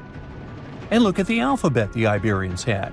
Looks like it doesn't really belong to our planet. But hold up, this one might be a bit of a stretch. When the Phoenicians came to the peninsula, they brought along their alphabet to the Iberians. But honestly, the Iberians probably weren't keen on just copying someone else's writing system, so they tweaked it until it looked completely different. Let's just say they took some inspiration and ran with it. While linguists can guess to some extent how most characters sounded, actually translating the language is still completely impossible. The Iberian language was non-Indo-European and faded away over 2,000 years ago. And there aren't any similar languages left to help us out. Super frustrating, right? Yeah. We got over 2,000 Iberian inscriptions from tombs, coins, potteries, lead plates, and even cave wall carvings. But aside from a handful of words, we're totally in the dark about what they mean. Now, if we could understand their language, we might have learned that they were great thinkers and all, but we can only contemplate the works of art they left. Iberian culture has a lot of amazing stuff made by talented artisans. We're talking about not just metalwork and ceramics, but also detailed sculptures, textiles, jewelry, and other personal bling. But here's the catch. Making all those luxury items depended a lot on a big farming class. At the heart of Iberian society, most folks were involved in farming and taking care of livestock. Depending on where you were, the types of farming varied. For example, up in the north, they were all about growing grains, while down in Valencia, they focused on producing olive oil and other agricultural aspects. In the west, raising animals was the name of the game. Still, we don't have much information about the day-to-day lives of the many people doing this essential work. Yet, on the flip side, we know a lot about the upper class of Iberian society, who control these agricultural resources and hire the artisans. By the 7th century BCE, we start to see a group of Iberian princes who were living the good life, trading with the Phoenicians and enjoying fancy luxury items. You can spot this elite class in their burial practices. Cremation was the go-to method for funerals among the Iberians, and wealthy individuals were often found in cemeteries with all sorts of lavish goods and funerary sculptures that give us a peek into the fashion and hairstyles of the rich. Interestingly, starting in the 6th century BCE, there was a noticeable drop in the number of recognizable burials, which suggests that these elaborate funeral customs became more exclusive to a small elite. Meanwhile, the fate of the majority, farmers, artisans, soldiers, and laborers, who made up a big chunk of the population, remains a bit of a mystery. It used to be a pretty advanced civilization, but it vanished without a trace. Researchers think it could have been due to some massive earthquake, but so far, we don't know for sure. Back in 1912, British newspapers were buzzing with one bold claim: the first humans appeared in Britain, not Africa. It felt like history itself had been rewritten, and everyone bought into it. Crowds cheered, scientists raised their glasses, and the tiny village of Piltdown in Sussex suddenly became the spotlight for what was hailed as the greatest evolutionary discovery ever. It all happened thanks to this guy, Charles Dawson, a curious amateur archaeologist who was dreaming of making a name in science. He claimed he had found bone fragments of a transitional creature between apes and humans. Dawson teamed up with Arthur Smith Woodward, a respected geologist from the Natural History Museum, and together they assembled fragments of skulls, teeth, and even primitive tools. They unveiled their find, the Piltdown Man, to the Geological Society, and for decades everyone believed it. Textbooks even rewrote human evolution around it, and entire generations memorized it as pure truth. But here's the twist. In 1949, new technology to determine the precise age of objects came along, and things just didn't add up. Tests showed that the skull was only about 50,000 years old, not hundreds of thousands. Then came an even bigger shock. The skull and jaw didn't even belong to the same species. Someone had combined a human skull with the jaw of an ape, probably an orangutan. And even worse, they filed down the teeth to make them look more human and stained the bones to match the surrounding gravel. A Frankenstein fossil and its creator managed to trick the entire world into believing they'd found a missing piece of humanity's puzzle. So Dawson went down in scientific history, but probably not the way he was hoping to. And he wasn't the only one. Some did it for money, others for fame.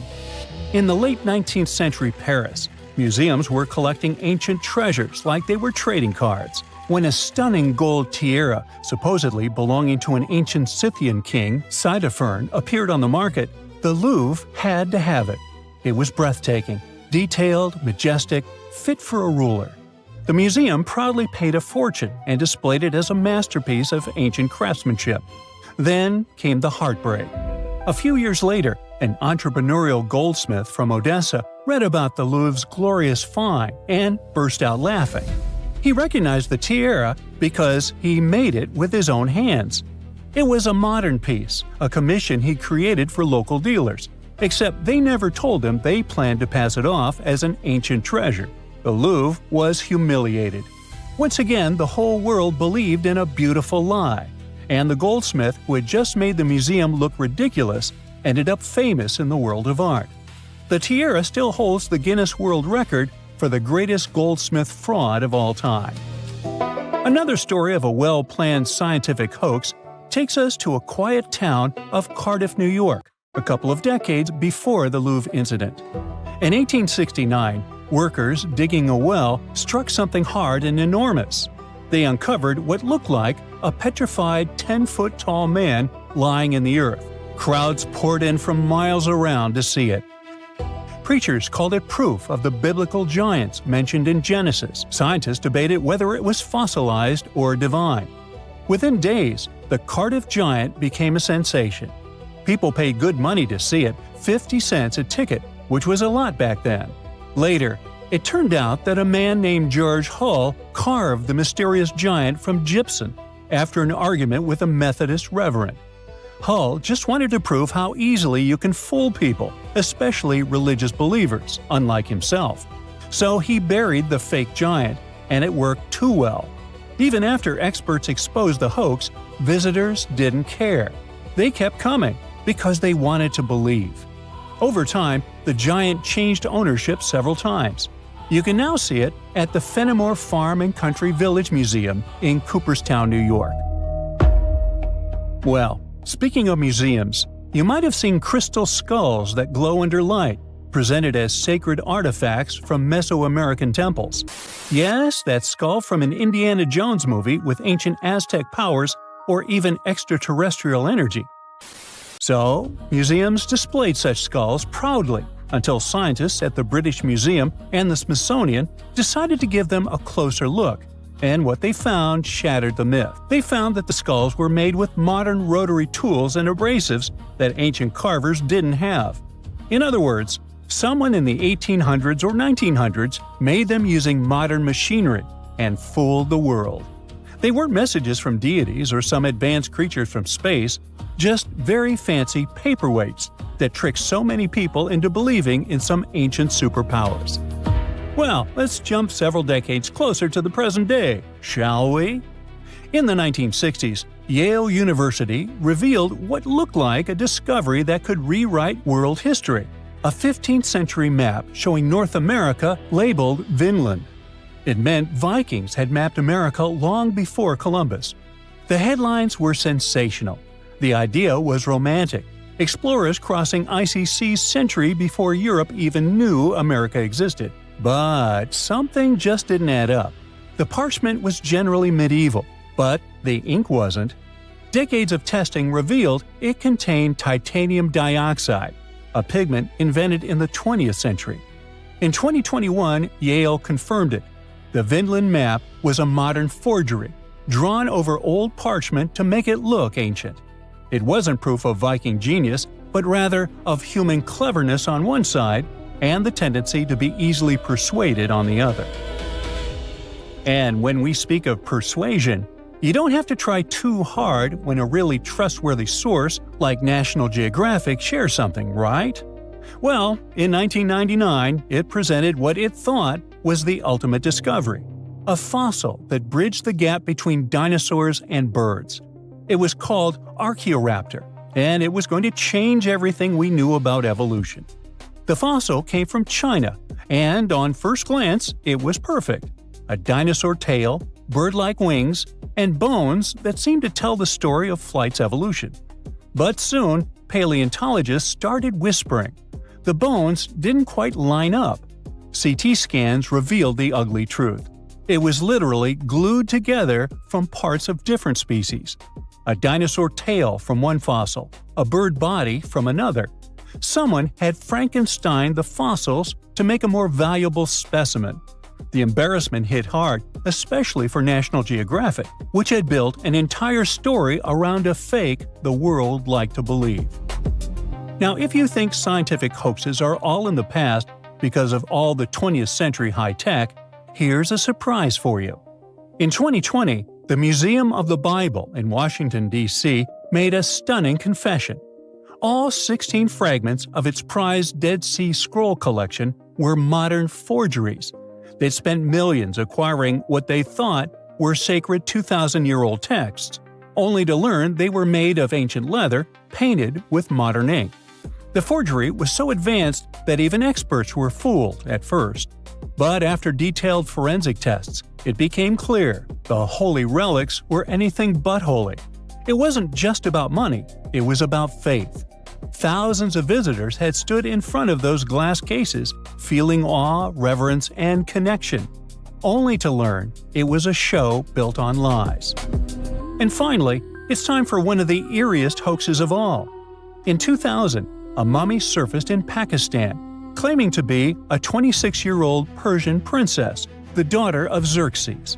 They found her in a gilded sarcophagus, wrapped in golden robes. Her face was eerily well preserved. Archaeologists were stunned, but something about her looked wrong. CT scans, linguistic analysis, and radiocarbon dating revealed the horrifying truth. The mummy wasn't ancient at all. She was a modern woman, and someone likely took her life and then mummified her to sell as a fake relic. Well, yikes. The story went from exciting to tragic overnight and broke many hearts. What was supposed to be a royal miracle turned out to be a human crime and yet another lie. All these stories have one thing in common: hope.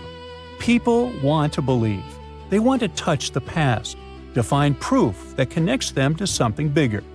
Whether it's scientists looking for the missing link, museums wanting fame, or believers searching for signs of faith, we all crave wonder. History is full of tricksters, and sometimes the best stories come from the fakes that fooled us all. The Tower of London is the ultimate symbol of royal power. For nearly 1,000 years, it housed kings, queens, and the crown jewels. It served as a fortress, palace, and prison. It is one of the most studied and documented historic sites in the world. Yet, archaeologists uncovered unsettling human remains only 10 feet right under the walkway. Who were these people, and how did they stay hidden for so long? The Tower of London sits on the River Thames, in the heart of London. It's a true medieval castle with thick, well-preserved stone walls, armored gates, and watchtowers like you only see in movies. It was built almost a millennium ago, when William the Conqueror took control of England. He needed a fortress to lock the city down and send the message: the new king is here, so better behave. The entire castle complex covers 18 acres, which is about the exact size of the White House grounds. It still keeps and displays the crown jewels under guard. The Citadel was also a high-security prison for centuries, holding high-profile prisoners locked away. But it wasn't just a prison for humans. For centuries, the tower was a royal zoo filled with lions, elephants, and leopards. The King of Norway even sent a polar bear, which was allowed to swim in the Thames on a long leash to catch fish. One of the biggest attractions is the White Tower, a massive stone keep. Rising about 90 feet, it had been the tallest building in all of London for hundreds of years. Kings famously whitewashed the stones to make them gleam. It stood out like a blinding beacon above the dark, muddy city. Another must-see spot is the Chapel of St. Peter ad Vincula, the tower's historic church. It served as the final resting place for famous prisoners and nobles alike. It was just outside of this very chapel that archaeologists made a chilling discovery. The mystery started in 2019 when a routine check uncovered 2 burials. When archaeologists returned to dig some more in 2025, the situation grew from unexpected to, hey, what is going on here? Over 20 skeletons were packed into the soil, mixed with fragments from older burials, proving this spot had been used and reused many times before. These graves span centuries, from the 1200s to the 1600s. So we're not looking at one tragedy. It seems to be a place that kept getting used again and again throughout medieval London. One situation feels like it's from a horror movie. A cluster of at least 6 people from the 1300s that looks unusually messy compared to the others. The timing lines up with the era of the Black Death in London, so this group could be plague-related. But researchers are careful with conclusions for now. On the other hand, some graves look the opposite of rushed. They look expensive. Several people were buried in coffins. In one case, the wood had rotted away completely, leaving behind a perfect shadow of a coffin stamped into the clay. The report says this coffin shadow likely held a juvenile buried in the 1200s. Then there's the chapel itself that might give us some clues. The current building is basically the newest version on this same spot. It's possible that there were 3 or 4 earlier chapels here, and the dig even exposed lost walls and an old floor surface deep down. But what else can we learn about these people? Here's where science can help. Researchers look at teeth. Your adult teeth form when you're a kid, and they lock in chemical traces from the water you drink and the food you ate. It basically creates a permanent record of where you grew up. So the team analyzed 2 specific skeletons. The first one seemed wealthier. The chemistry suggests they might have grown up in Wales and moved around a few times. They even had traces of a high-sugar diet. That was a huge luxury back then. The second person had a totally different story. Their bones showed signs of chronic stress and a much harder childhood. So these were 2 people from opposite ends of the social ladder. One rich and the other not so much. But they both ended up near each other to be discovered centuries later. Millions of people visit the Tower of London every year. They take selfies and walk the grounds, totally unaware that they might be standing on top of massive tombs. And that forces you to ask the obvious question. If a place this famous can hide ancient graveyards, what else is out there? Because the tower is definitely not the only landmark keeping secrets. In 2019, the fire at Notre Dame forced a massive rebuild. That construction forced workers to lift parts of the floor and reveal a spooky secret. Several tombs hiding 2 human-shaped lead sarcophagi, sealed like metal time capsules. And inside, there were details that shouldn't survive. Fabric, hair, and even leaves that were left on the head. This stuff points to an important person. It sounds unbelievable, but they managed to identify the person as Antoine de la Porte, a church official who passed away in 1710. The second coffin became its own mini detective story. Scientists nicknamed the man inside the Horseman because his bones showed signs of riding for years. Some new analysis suggests that he could have been Joachim du Bellay, a well-known poet from the 1500s. So, we have secret graves in London and Paris. That part almost makes sense. These are old, crowded cities where people have lived for centuries. But there's one place on Earth where history wasn't supposed to happen at all. Antarctica. Yes, almost literally the edge of the world with nothing human anywhere nearby for hundreds of miles. And still, in 1985, a Chilean scientist found human remains on an ice-free beach in Livingston Island on a spot now called Yamana Beach. A human skull in Antarctica sounds impossible, but the dates make it worse. When the remains were studied, the person appeared to be a young woman around 21, likely from the southern Chilean channels. She passed away in the early sealing area, roughly 1819 to 1825. That's basically the opening minutes of humans showing up in that region. So why would a young woman end up there? One idea is that she might have come with early sealers, maybe as a guide or part of the crew. The original researcher even suggested she could have been abandoned there for unknown reasons. Plus, the spot where they found her is known to have been visited by early 19th century sealers. The pieces fit together somewhat, but no one can really pin down the story. And it gets even stranger. The first discovery in 1985 was her skull, but later researchers came back to the same area and found more human bones.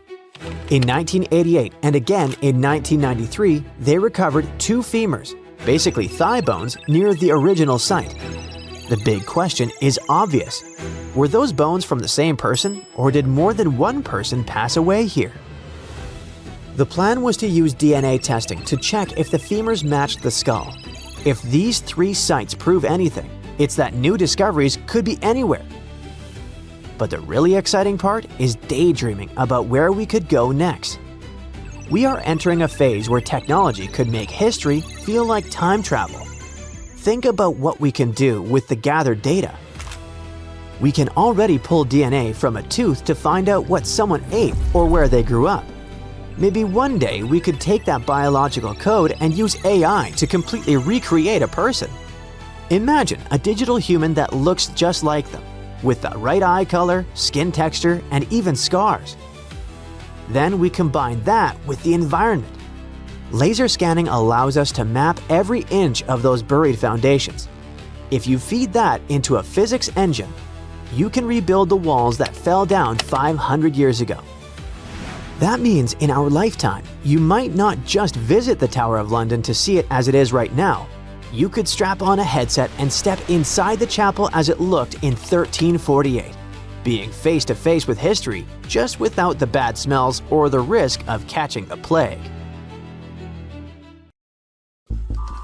Warning: if you're a devoted fan of ETs and accept every story about contact with them as fact, you might want to skip this video.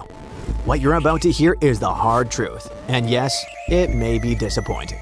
On the other hand, if the idea of them makes you uneasy, this video might actually put you at ease. And if you don't believe in those little green cuties but constantly find yourself debating people who do, just show them this.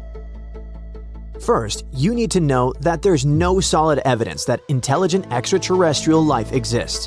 What does exist is strong evidence that all the so-called ET incidents you've heard about during your whole life actually have very reasonable explanations.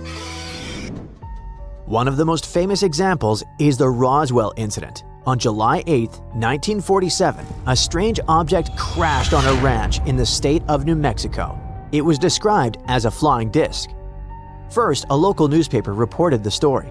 Then the incident spread across the entire country. People claimed it was the crash of an ET spacecraft. Authorities said the object was a meteorological balloon. People didn't believe them. Rumors exploded. Many theories spread everywhere. Years later, after all the hype slowed down, the truth finally came out. The flying disc was part of a top-secret government project, a high-altitude balloon designed to detect signs of nuclear testing. But even after the truth was revealed, many people refused to accept it. The Roswell incident became a full-blown cultural phenomenon, especially among UFO enthusiasts. Yet, among the thousands of books, articles, and documentaries about Roswell, you won't find a single verified fact proving an ET spacecraft was ever involved there. That same year, another mysterious object was discovered and also caught public attention. No one knows exactly where it landed, but many people connect it to the Roswell incident. At first glance, this metallic fragment seemed extraordinary. Its internal structure looked unlike anything known at the time, which led some to believe it was part of an alien craft. Further analysis showed the object was made from an alloy of magnesium and zinc, with traces of bismuth, lead, and other elements. Of course, the presence of these elements alone doesn't prove the object was made on Earth, since these substances exist throughout the universe. Then, scientists examined the isotopic composition of magnesium and the rest of the materials, and they determined that the alloy was manufactured on Earth. Still, one thing about the sample raised eyebrows: bismuth. Some people speculated that aliens might use bismuth in some kind of propulsion or flight system. However, these ideas were purely speculative. The bismuth found in the samples contained impurities, which clearly showed it was produced using ordinary Earth-based manufacturing methods, not any unknown technology. But that technology would require a pure bismuth alloy. Unfortunately for UFO fans, the analysis showed that the bismuth in the sample contained lead impurities, which is clear evidence that no alien technology was involved. It was created on Earth by people. However, its manufacturing process was unusual because of the specific mix of elements. The object also had damage caused by impact and heat exposure. Most likely, it was a component of another top-secret surveillance balloon. Okay, how about another alien-like incident? This is the famous but though less well-known WOW signal. In 1977, a radio telescope in Ohio detected a strange signal from deep space. It lasted 72 seconds and stood out dramatically from the background cosmic noise. Astronomer Jerry Amon, who discovered it, was so shocked that he wrote "wow" on the printout. The scientific community briefly suspected that this radio signal might be a message from alien technology, but it was never detected again. Later explanations suggested it may have been radio emissions from a neutron star, amplified by a cold hydrogen cloud. You can also find realistic explanations for other similar cases on the internet. However, Roswell and similar cases happened decades ago. But what about modern stories? You've probably seen videos recorded by pilots showing fast-moving, elusive objects in the sky. Scientists carefully analyzed these videos and found something interesting. The observed behavior contradicted the laws of physics. If an object moved that fast through air or water, friction should produce a visible heat trail or plasma glow. But nothing like that appears in the footage. Does that mean it's alien technology? Probably not. A much simpler explanation is that the cameras used weren't advanced enough to capture what was actually happening. We don't know the distance between the object and the camera. We don't know its real speed. It could be a visual artifact, a sensor glitch, or a lens distortion. If you still believe these recordings show real UFOs, ask yourself this: why, after all these years, do we still have no high-quality footage? Why is it always low resolution, blurry, and often black and white? Millions of unclear images mean nothing compared to a single, clear, high-resolution video, and we don't have one. The probability that UFO sightings are optical illusions or sensor errors is far higher than the probability that they represent alien spacecraft. Many people simply want to believe in ETs, so they amplify hype about any news hinting at extraterrestrial technology. A perfect example is Oumuamua, the first known object to enter our solar system from interstellar space. Some people panicked, claiming it was an alien probe. In reality, it was almost certainly an interstellar asteroid-like object. Remember the more recent panic surrounding 3I Atlas? Online rumors claimed it was an artificial object that would approach Earth in November 2025 and change our lives forever. November has passed, the object is now moving farther away. No alien invasion happened. So does that mean the only way to find extraterrestrial life is to wait for random space rocks to pass by? Or hope someone records a UFO in 4K, or 1080 at least? Can we actually do something ourselves? Yes, we can search for technosignatures. Technosignatures are signs of technological activity that intelligent life could do. These are biosignatures like microbes or molecules that suggest simple life. But searching for biosignatures across space is incredibly difficult. Technosignatures are easier. They include radio signals, laser emissions, or atmospheric pollutants such as carbon dioxide or methane. Earth itself emits technosignatures detectable from afar, so why not look for the same on other planets? Where do we start? There are over 6,000 known exoplanets. Any alien technology would be based on the same physics and chemistry as ours, because the laws of physics are universal. Maybe massive solar panels on a distant planet produce excess heat we can detect. Or perhaps large-scale industry releases chemicals visible through powerful telescopes. There's a checklist of technosignatures scientists look for. When something matches the list, the real work begins. Researchers must confirm that the signal comes from technology, not a natural process in space. A few years ago, astronomers observed a Tabby's star, about 1,280 light-years away. Then, they noticed that it began to darken as some huge object blocked it. Its unusual dimming led to speculation about alien megastructures. They suggested it could be some giant alien ship that parked near the star. In reality, it was just space dust flying around. That's why every technosignature requires careful verification. However, so far, no confirmed technosignatures have been found. Space is vast, the planets are distant.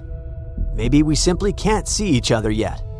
Even if there is intelligent life, our communication might be impossible with current technology for them and for us. One famous Italian-American physicist, Enrico Fermi, once summed this up with a simple question. Where is everybody? No. How is it possible that no one in the whole cosmos has contacted us yet?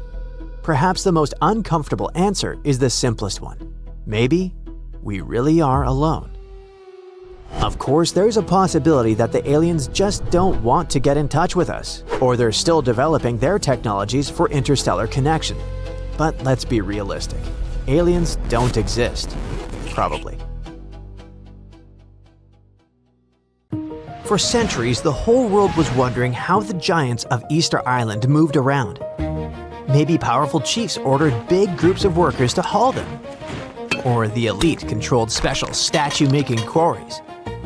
But now we finally know the people of Rapa Nui didn't drag their Moai statues into place like lifeless logs. They made them walk. Scientists looked at nearly 1,000 Moai, checked their shapes, proportions, wear patterns, and the gentle forward lean and curved base that many statues have. And then it struck them. Those details weren't accidents, but engineering. The forward lean shifts the center of gravity, and the curved base lets the statue pivot like a pendulum. Once the motion starts, inertia helps carry each step. Think of it like walking an enormous stone toddler using ropes and balance. To prove this right, the research team built a 4.35-ton replica. The real statues were around 13 tons, and some weighed up to 80 tons. With 18 people on the ropes, they walked the statue about 300 feet, about the length of a football field, in 40 minutes. That's faster and easier than dragging something flat across logs or rollers. The old roads of Rapa Nui also help the process. They're about 14 feet wide, and the way they curve inward makes them perfect to keep a statue steady while it walks forward.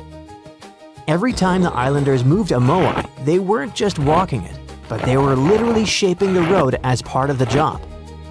When you look at the island's landscape today, you can actually see these paths crisscrossing each other, sometimes running side by side like alternate routes. The ancient workers were likely clearing a stretch of ground, moving the statue a bit, clearing a bit more, then rocking it forward again in a specific rhythm. It looks like they spent just as much time prepping the road as they did moving the statue itself. So, the ancient Rapa Nui didn't need thousands of workers or modern machinery, and it all worked with just ingenuity, rhythm, teamwork, and clever design. Their transportation wasn't the only Moai mystery. People knew the statues were meant to honor important chiefs, but no one could explain why the ancient islanders picked those exact spots for them. Most of the Moai sit right along the coastline, almost like they're guarding the island. So a team of scientists took a closer look at those locations, and the answer turned out to be all about water. Easter Island's volcanic soil is super porous, which means it soaks up rainfall quickly. Because of that, there weren't enough rivers or streams, and the island ended up with very limited fresh water. Hundreds of years ago, the people survived thanks to groundwater discharge. Basically, water stored deep underground in layers of rock or soil called aquifers eventually rises up to the surface on its own. When that water bubbled up near the coast, it mixed with seawater, but the mix stayed fresh enough to drink. The locals collected it right from those coastal spots, and that's exactly where they built the Moai. They weren't just decorating the coastline, they were marking the island's most essential source of fresh water.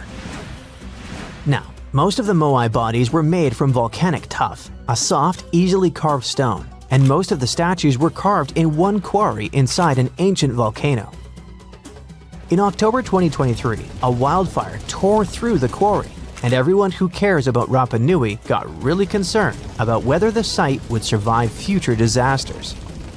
So when a team of scientists arrived in January the following year, a local community group asked if they could document the quarry, just in case another fire damaged it for good.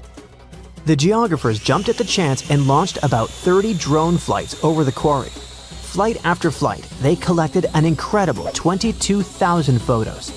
After that, they spent months running those images through computer software that stitched every piece together into a single, hyper-detailed 3D model.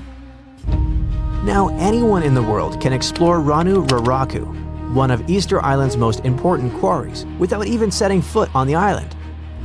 Of course, the 3D model isn't just an online tour platform. The team noticed that there were several workshops inside the quarry, and carving techniques changed from one site to another. So there wasn't one chief who told them how to do it, but rather each spot worked like its own workshop that was tied to a specific family clan. This could also be another proof that the Moai could move with far fewer people than anyone once believed, probably around 20 to 50. That's roughly the size of an extended family or small lineage group on Easter Island. Most statues were carved while lying on their backs from the top down. In the most common method, the carvers focused on the face first, shaping the eyes, nose, and mouth, and then carved the outline of the head and body around those features. The second method flipped that order. They carved the entire block into the basic shape of a moai first and didn't add any details until later. And in a few rare cases, the carvers went at the stone from the side and worked straight into a nearly vertical cliff, which must have taken some great skill. And just when researchers mapped over 1,000 moai and thought they knew them all, the island threw them a curveball. In the middle of a dried-up lakebed, a place no one expected anything, another statue appeared in 2025. It was the first statue found in a lakebed before, and it might not be the last. For at least 200 or 300 years, the laguna was almost 10 feet deep, so it would be impossible for humans to build or put a statue on the bottom. Scientists think the moai are over 500 years old. It's possible that the Rapa Nui people who built them probably brought the statue here when the lake was dry in the past. The new find turned out to be slightly over 5 feet tall, which is smaller than the other statues on the island. As the region continues to dry out, the lakebed has started revealing what it's been hiding for who knows how long. More statues could be tucked under those thick reeds that grew over the lake for centuries. Now that the water has receded, scientists might be able to use ground-sensing tools to detect what's buried beneath the surface. While researchers keep studying the statues and solving their mysteries, nature is playing against them. A new study shows that by 2080, seasonal waves could push far enough inland to hit some of Easter Island's massive moai statues. These stone giants have stood through everything: harsh sun, relentless wind, pounding rain, lichen slowly creeping across their surfaces, and even wildfires. But rising sea levels already threaten the island's coast, and the moai now face a danger bigger than anything they've endured before. Researchers built a super detailed digital model, a digital twin of a bay on the island's southeast coast. They ran a bunch of simulations to see how different sea level rise scenarios would change the way waves move through the bay. The results of these simulations showed that waves could start reaching the site's 15 moai by 2080, and then of the most recognizable and photographed statues on the island could end up flooded. This spot sits on a big ceremonial platform and draws more visitors than almost any other moai spot on Rapa Nui.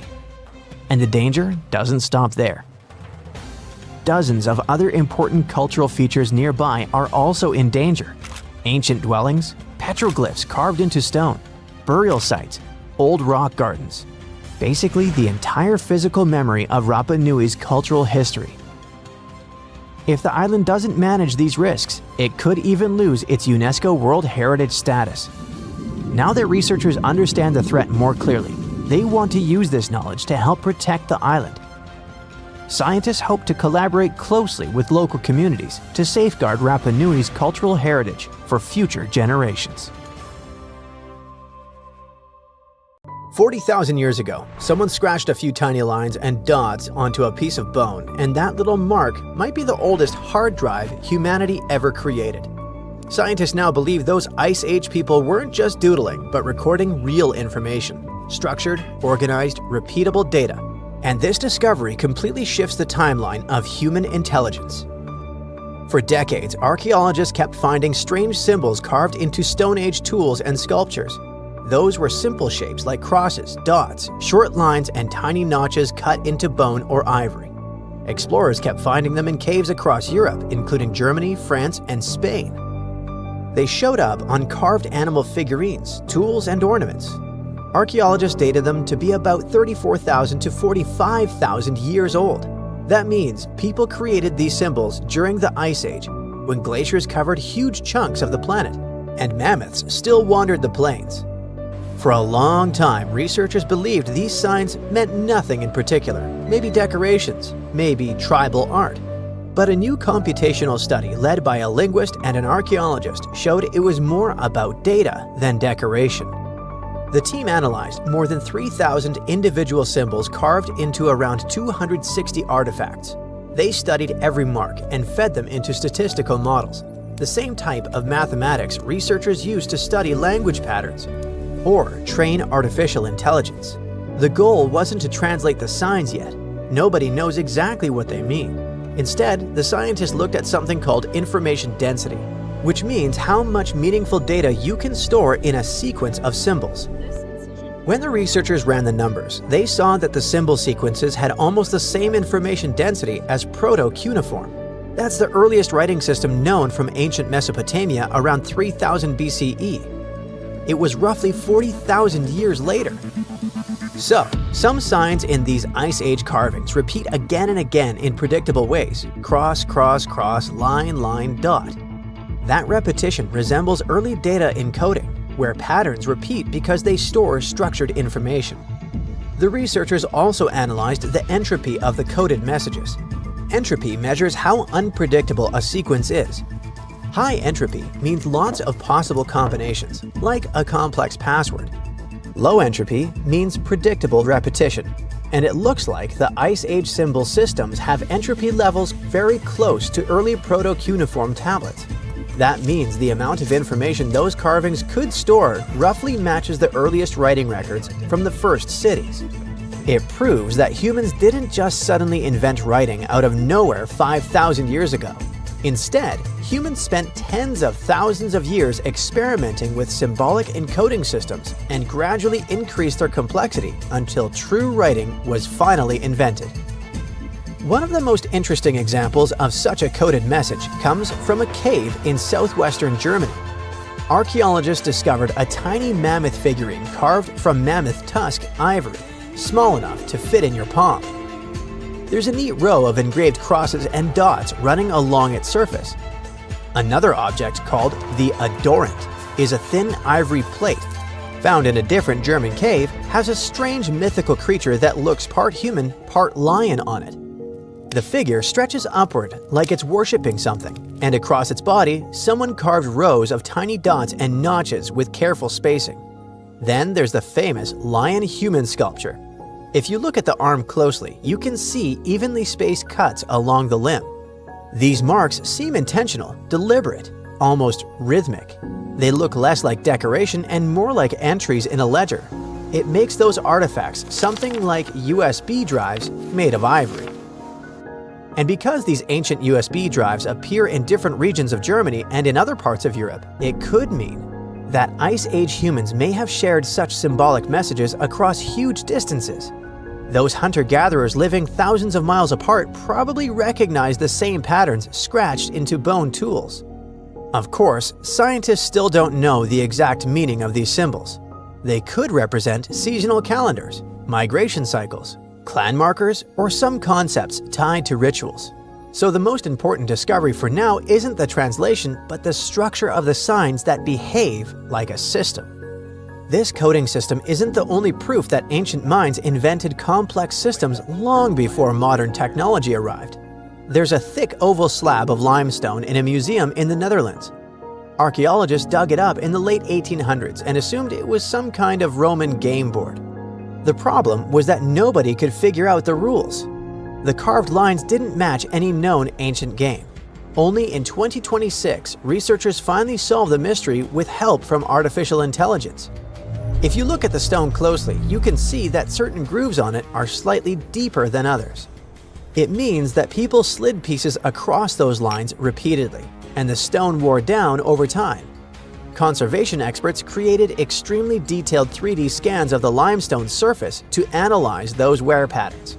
Those scans showed differences in depth smaller than a human hair. Every tiny groove became a clue about how players once moved their pieces. Then, the team brought in a special AI game simulation system designed to understand board games. They fed the system rules from about 100 historical games and asked it to test possibilities onto a digital copy of the Roman board. The AI played thousands of simulated matches against itself and tried different rule combinations each time. For every rule set, it tracked where the pieces moved and compared those paths to the wear patterns on the real stone. It repeated this process around 1,000 times per rule set until finally certain patterns started lining up perfectly. The system narrowed all the possibilities to a small group of related blocking games.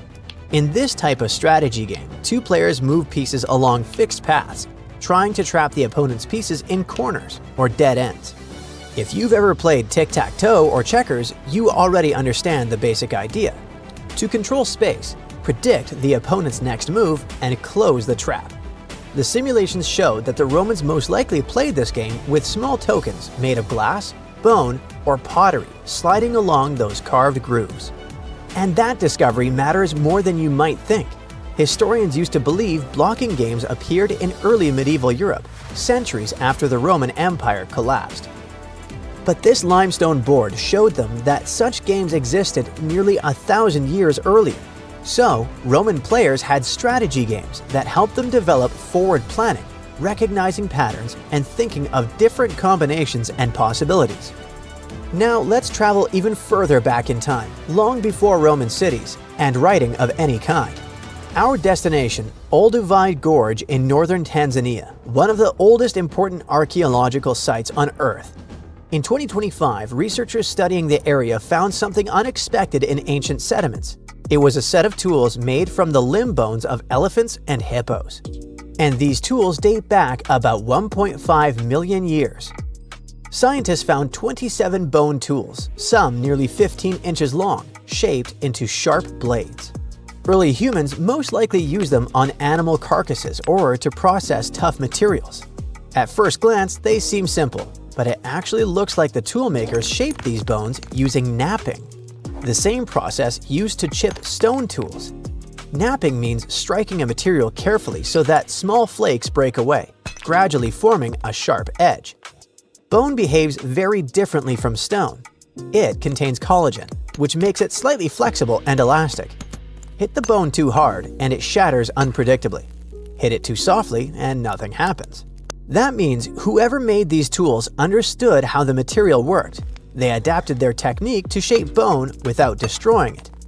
Archaeologists believe Homo erectus, an early human species with body proportions similar to ours, created these implements. It also looks like the toolmakers preferred thick limb bones, which are the strongest parts of animal skeleton. To make that choice, you need to understand anatomy and material strength. Engineers today still use that same logic when choosing materials for machines. When we put all these discoveries together, we see that our ancestors designed systems, invented technologies, stored information, and played complex games long before modern civilization appeared. So we didn't just suddenly become intelligent. We've been building knowledge for tens of thousands of years. There you are, trekking across a desert on foot. It's hot, you're terribly thirsty, and now you gotta walk around this stupid wall. Wait, a wall in the middle of a sandy, lifeless nowhere? Exactly, a wall in the northern Saudi desert. Archaeologists have just made a super exciting discovery. And what they found was not just a single wall. No, it was a whole ancient walled city that might date back to 2400 BCE. They think this place was home to around 500 people and could have been used for 1,000 years. This discovery is groundbreaking. It means that the area could have been way more advanced than anyone expected. The city was well organized, with different zones for living, towers and strong walls for protection, and different sections for all kinds of daily life. This ancient city, now called Al-Natab, was basically an oasis town, and it's great since it can give us a peek into what life might have been like in this desert thousands of years ago. Apparently, they had clearly separated areas like residential sections, a cemetery, farmland, and even a town center. This oasis city, found in the Khaybar area, is the first big organized settlement from the 2nd or 3rd millennium BCE that researchers have uncovered in northwestern Arabia. The first surveys show that this town, which covered about 6 acres, had several districts, including the residential area, the cemetery, and the legal one, with courts. The houses were set up in neat rows, all connected by small roads. Those streets kept the residential area separate from the rest of the town. Back then, most people in this region were nomadic herders, always moving around. But archaeologists have been sure that during the Bronze Age, northwest Arabia had small walled towns and oasis centers scattered across it. These connected oasis towns were unique, offering secure places for people to live, store goods, and trade. They started showing the beginnings of urban planning, which hints that people of that time were already starting to settle down and organize communities more seriously. The research team estimated that there were about 50 homes in Al-Natah, but that number could go up to 70 as they keep digging. They think that a few hundred people lived there, and probably one of the coolest things is that some houses went up to 3 stories tall. Built on a slope near a couple of major trade routes, this city was set up in a prime spot. Now, one of the most impressive things about this place is its water supply. The oasis had springs and aquifers, which are underground water sources, and such conditions were perfect for farming. Those water sources meant residents could grow their own food, making the town self-sufficient. The outer walls probably helped control who could enter the town and get access to its resources. This settled way of life was an impressive shift from nomadic living to a more agro-pastoral lifestyle, which means a mix of farming and herding animals. Another find that supports this theory is a bunch of tools like grinding stones, mortars, and pestles discovered inside the town. People there must have ground grains and prepared food. They had a diet of cereals, meat, and milk from animals they raised themselves. These astonishing findings show that the inhabitants of the town could easily feed themselves and were surprisingly advanced for that time. Thanks to better access to Saudi Arabia in the past couple of decades, archaeologists now have a much clearer picture of what life there was like thousands of years ago. The most exciting thing is that Al-Natah might have been part of a whole network of similar fortified oasis towns spread across the region, and all of these connected sites could show us how trade routes and small settlements worked together at that time in that arid area. Now, at the same time, this recent discovery isn't the only one that has the scientific world buzzing with excitement. How about we visit Egypt and see for ourselves? After all, archaeologists have just found a stash of ancient Egyptian and Greek treasure underwater. They were exploring the lost city of Thonis Heraklion off the coast of Egypt, which sank more than 1,000 years ago. This city was legendary, and nobody even knew where it was until it was rediscovered in 2000. Now they're uncovering more and more, and on this dive, they found a pile of gold and silver treasures. Those were probably used in rituals to bless Egyptian pharaohs when they took the throne. The researchers even found an ancient Greek temple dedicated to Aphrodite and some super old Greek weapons. Frank Gaudio, the lead archaeologist, said it was astonishing that those delicate objects had survived the disaster that brought the city down. Back in its prime, Thonis Heraklion was one of the biggest port cities in the Mediterranean. It was a huge center of social life and was the main entry point for ships from Greece coming into Egypt. But tragically, due to rising waters, earthquakes, and a catastrophic tidal wave, the soil underneath the city literally turned into mush, and then the entire city sank into the Mediterranean. It was forgotten until Gaudio's team found it in 2000. Since then, they've been uncovering new parts of the city and piecing together its history little by little. If a lost underwater city doesn't seem impressive enough, we can travel to the Amazon. The discovery made there is truly mind-boggling. For centuries, people have talked about lost cities deep in the Amazon, like El Dorado, that mythical city of gold that lured Spanish explorers into the jungle. A lot of them never came back. Then, in the 1900s, a British explorer named Percy Fawcett went searching for what he called the lost city of Z and he too disappeared. But now, finally, scientists have actually found proof that those lost cities in the Amazon were real all along. A team of scientists use a tech called LiDAR, which basically allows you to see through thick jungle from above by bouncing light beams off the ground. They flew over the jungle in Bolivia in a helicopter about 650 feet up and mapped out those hidden ancient cities. What they found were ruins of a huge urban settlement built by the Kasarabi people who lived there from 500 to 1400 CE. And it wasn't just a couple of buildings here and there. No, the LiDAR maps revealed massive urban centers, pyramids, platforms, roads, canals, and causeways, all carefully laid out. Turns out the Amazon wasn't just an untouched jungle. It was once home to big, complex cities. A scientist from the German Archaeological Institute explained that Europeans had long ignored the possibility of ancient Amazonian cities, but the LiDAR maps showed they were wrong. The new maps have revealed 26 sites, including 11 that no one even knew existed. Researchers have discovered two main city sites, Landivar and Kotoka. They had massive moat causeways stretching out like spokes on a wheel, linking the main cities with smaller surrounding settlements. Some of the canals even connected the cities to rivers and a big lake, which allowed water to flow through the area. Over the years, scientists found scattered ruins all over this region, but the thick jungle made it nearly impossible to connect the dots and see if or how they were related. With LiDAR, the whole layout came to life, showing that those sites were part of a much larger, organized urban system. It's now also clear that the sites had a greater meaning, since everything is lined up in a way that could be symbolic of the spiritual beliefs of the inhabitants. The Kasarabi culture isn't as famous as the Maya, but they had a thriving society in an area that faced huge challenges, like yearly flooding. And although the nearby Andes had their own monumental sites, the Kasarabi were doing something absolutely unique. They even had reservoirs to store water, which suggests they might have been dealing with occasional droughts, which is pretty unusual for the Amazon. Actually, those terrible droughts could be why the Kasarabi eventually left their cities around 1400 CE. Now, let's assume that another species, whether humanoid or dolphin-like, could have existed millions of years ago. How do we find their traces? There was a Doctor Who episode about a non-human industrial civilization on Earth that existed long before us.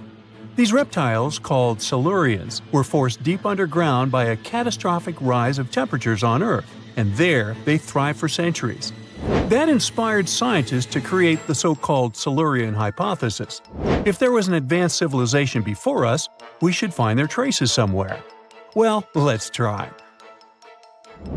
Climatologist Gavin Schmidt and astrophysicist Adam Frank decided to dive into this themselves.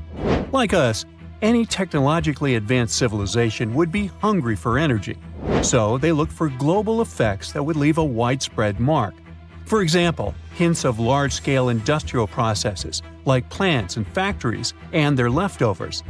Then comes the question of how long these civilizations would last.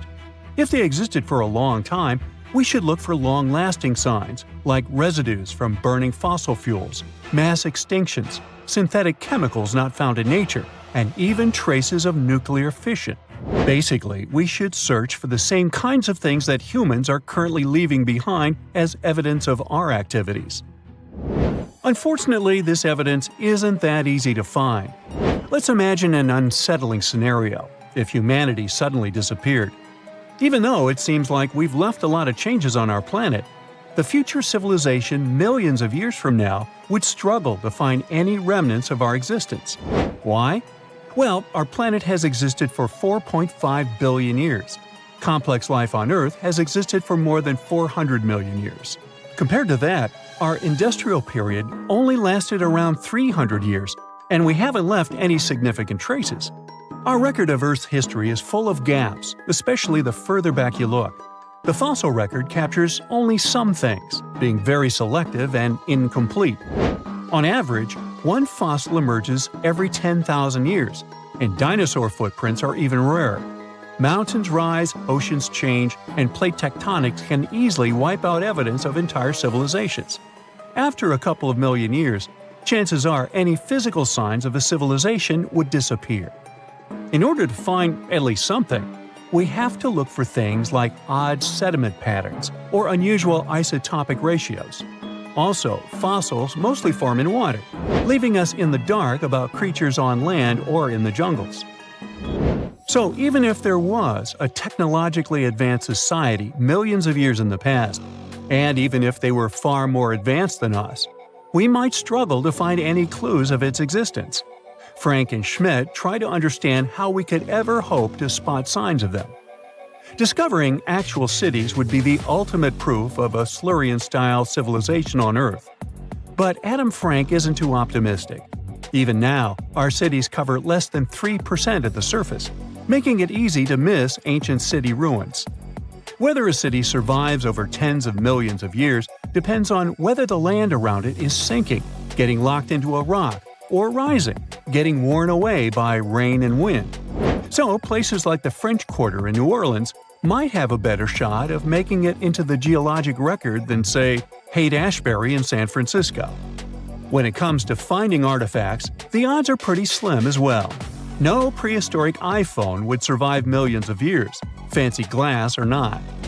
Finding their fossilized remnants might be a bit more promising, but it's still tricky.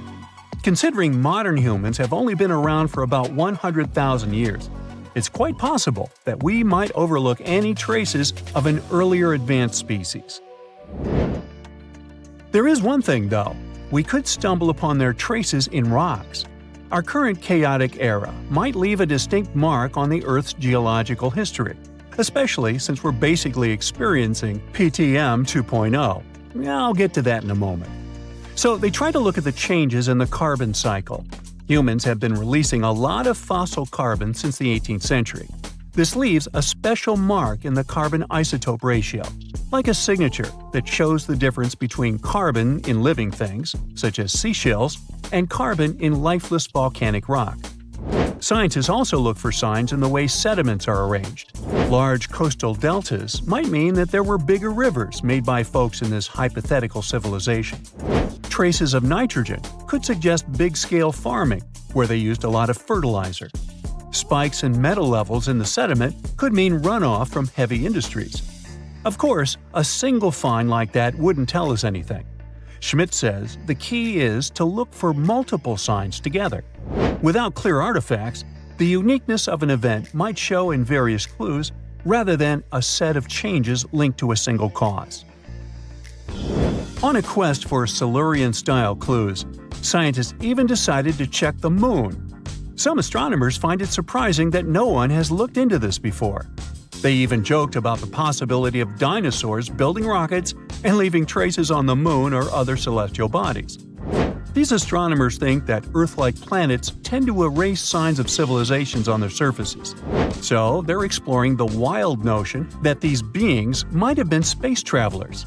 In that case, remnants of their technology, known as technosignatures, could be lurking not only on our Moon, but also on asteroids, or even buried on Mars. There they might endure for millions or even billions of years. Unfortunately, so far, despite digging into the past 380 million years and examining all suspicious events, the researchers haven't found a clear match for a technological civilization. They don't give up, though. Frank calls for more investigation. For example, we could study how modern industrial chemicals stick around in ocean sediments. This, he believes, could help us identify similar chemical traces in the Earth's history. If there are no traces, why do we even bother to find something like that? This research is based on Schmidt and Frank's recent papers. They were delving into the Anthropocene. It's the proposed epoch, dominated by human activities on Earth. It's full of these things called hyperthermals. They're prehistoric events when temperatures on Earth sharply increased over a relatively short time. They're like extreme heat waves from the past. A great example of this is the Paleocene-Eocene thermal maximum, or PETM for short. It happened around 55.5 million years ago and saw a rapid rise in global temperatures. Over 200,000 years, the average temperature on Earth jumped from about 9 to 14 degrees Fahrenheit. We study these hyperthermals to understand how they occurred, from natural causes or human activities. So, these hyperthermals sparked the genesis of Frank and Schmidt's research. To study them, scientists started examining chemical signals and tracers left in rocks. When doing that, Schmidt and Frank uncovered some eerie parallels between all the climate issues we have today and past periods of rapid temperature shifts. There's a close similarity between the Pedum and other hyperthermal events. So all this work isn't just about solving a historical mystery. Understanding our impact on the environment can guide us to finding better ways to live in harmony with the planet and avoid becoming a forgotten species in the future. Our Milky Way is filled with lots of planets that could be just right for life, but we don't know if there are other civilizations out there. Earth is the only place we know of with living beings. About 200 years ago, people wondered if there might be civilizations on Mars. Back then, it was a real question. But once we got pictures from space probes, we decided there wasn't any evidence for it, and that idea got stuck in our minds. Now, it's not even considered a valid topic for serious science. It's seen as kind of silly. But no one has set clear limits on what could have happened on our own planet a really long time ago. So, even if there is no proof, we shouldn't throw away the possibility. Don't forget, it took humanity a while to recognize dinosaurs. Maybe Silurians are just patiently waiting for their time. When you hear the word mummy, you might get a chill down your spine. That's because most of us associate this word with those creepy characters we've seen in some scary movies. But in reality, mummies have helped us understand a lot about ancient civilizations, their rulers, and about how people used to deal with losing their loved ones. The people most famous worldwide for their mummies are the ancient Egyptians. They believed that some sort of existence after passing away was possible, if certain conditions were met. That's why they insisted on preserving the human body through the process of mummification and placing the mummy in a furnished tomb, kind of like giving it a fully functioning apartment of its own. Why did they believe in this? Well, because they were deeply connected to their natural environment for the most part. They saw the natural cycles around them, like how the sun rose every day, followed by the moon, or how new life was always sprouting from plants, even after they had wilted away. They also believed that the powerful spirit Osiris, who represented the cycle of passing away and resurrection, played a role in this process. To prepare for the afterlife, the ancient Egyptians followed certain rituals, like mummification, which involved using materials like honey, resins, and incense to preserve the body. There's no other mummy more popular than that of King Tut. He was a young pharaoh who ruled over 3,000 years ago in Egypt. The problem with discovering ancient royal tombs is that most of such burial sites were previously robbed. People knew ancient rulers had been left with many valuable belongings, so those locations became vulnerable to thieves. When King Tut's tomb was opened in 1922, people were excited because it had not been robbed, like many other previously discovered royal tombs. That's how well hidden it was. Inside, his mummy was encapsulated in a total of 3 coffins, including one made of gold. The objects found in his tomb showed us what ancient Egypt was like, and studying his mummy also helped us learn about the culture and practices popular at the time when he passed away. We also learned about his family by looking at his DNA.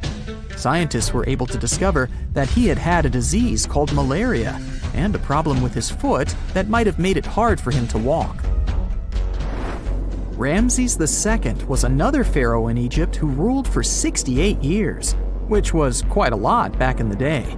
He was known for his expansion campaigns and building projects.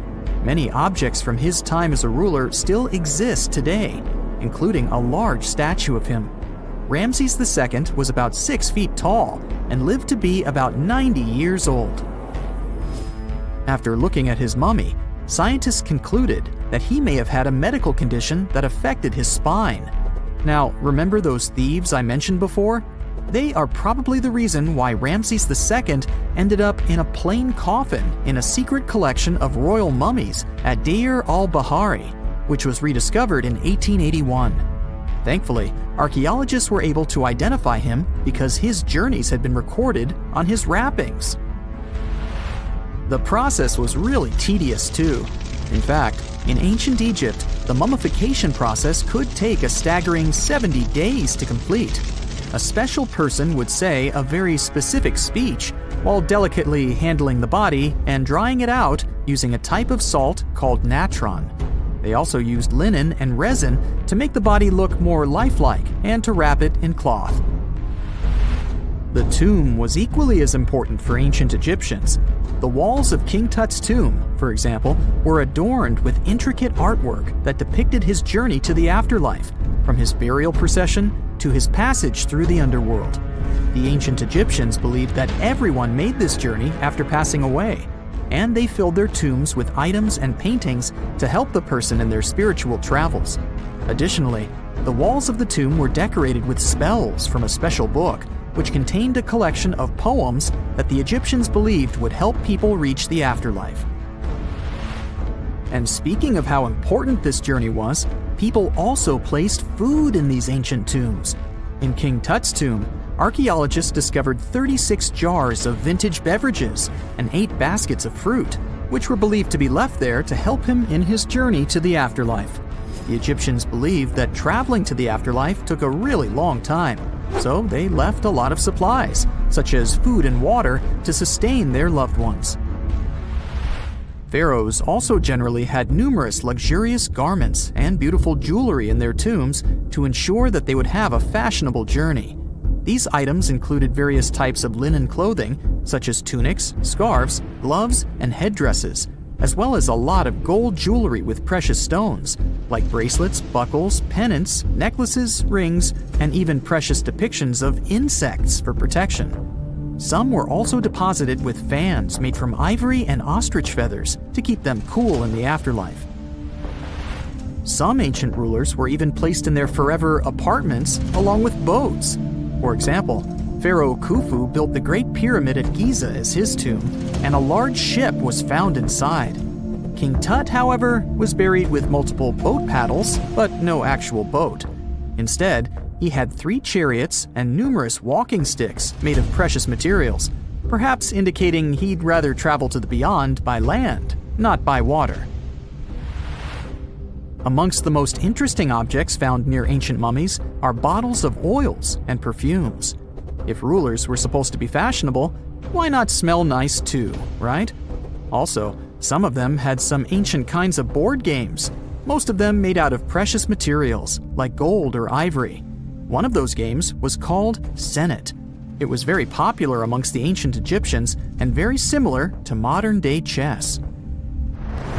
The ancient Egyptians may have the most famous mummies out there, but they weren't the first to invent the procedure. In fact, it all started in South America with an ancient civilization named the Chinchorro. As far as we know today, these people were the first to mummify their loved ones that had passed away. They did it somewhere around 2,000 years before the Egyptians started their own rituals.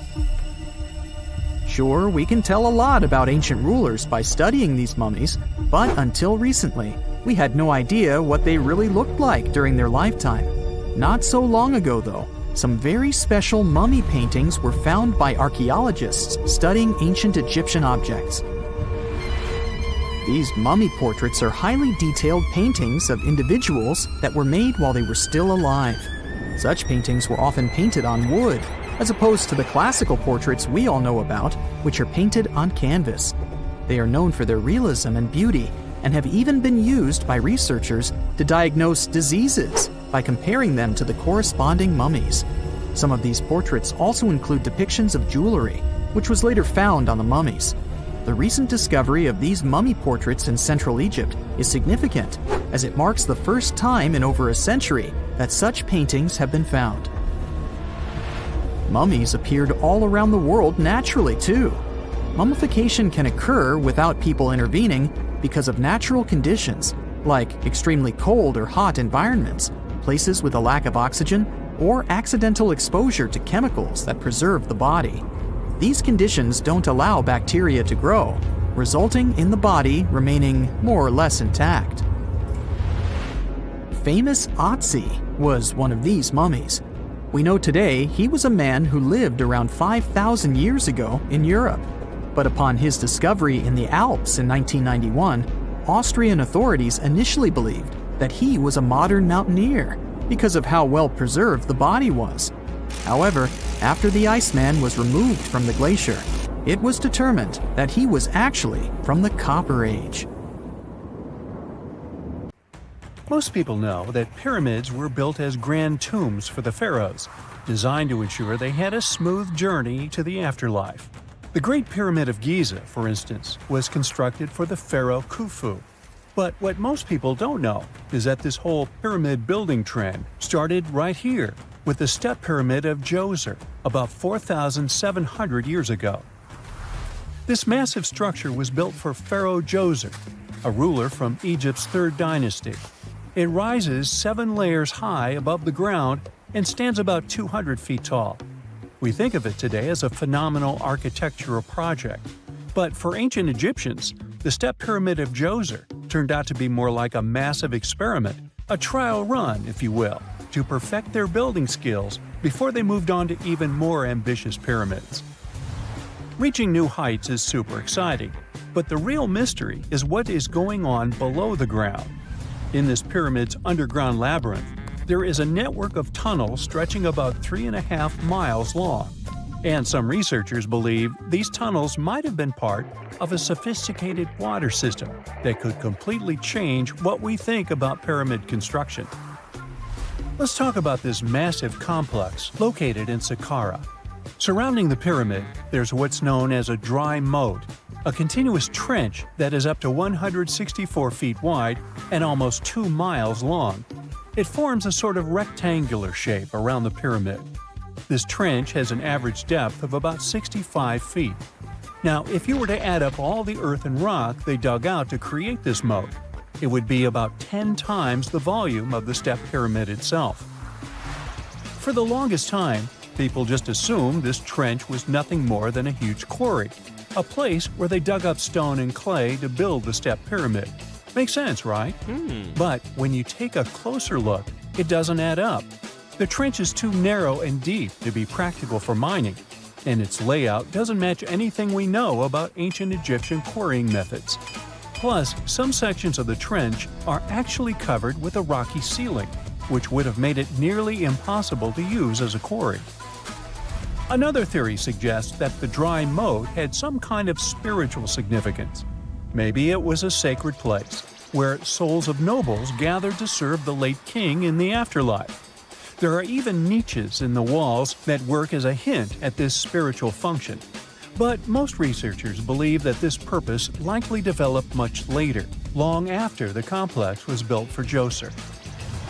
So what was the moat really designed for?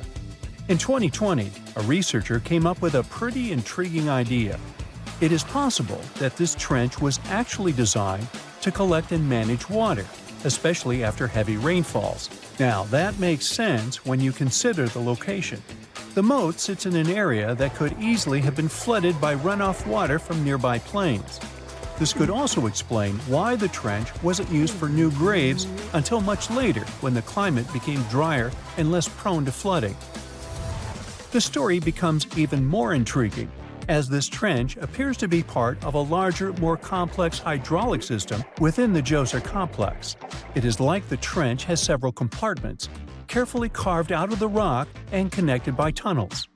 These compartments likely served as a part of a water treatment system, where water would flow from one compartment to the next, getting cleaner as it moved along. Now, here is where things start to tie into the pyramid itself. The Djoser complex has a series of underground shafts, and some researchers think that water from the moat's deep trench might have been used to power a hydraulic lift system, and this giant water-powered elevator could have been used to raise the heavy stones needed to build the pyramid. It worked like a volcano, but instead of lava, water did the heavy lifting. Imagine a big deep hole in the ground at the center of the pyramid site. Inside this hole, there was a huge wooden platform, kind of like a giant raft that could move up and down. When the workers wanted to lift a heavy stone, they would fill the hole with water. As the water rose, the wooden platform started to float up, carrying the stone with it, almost like a giant water-powered elevator.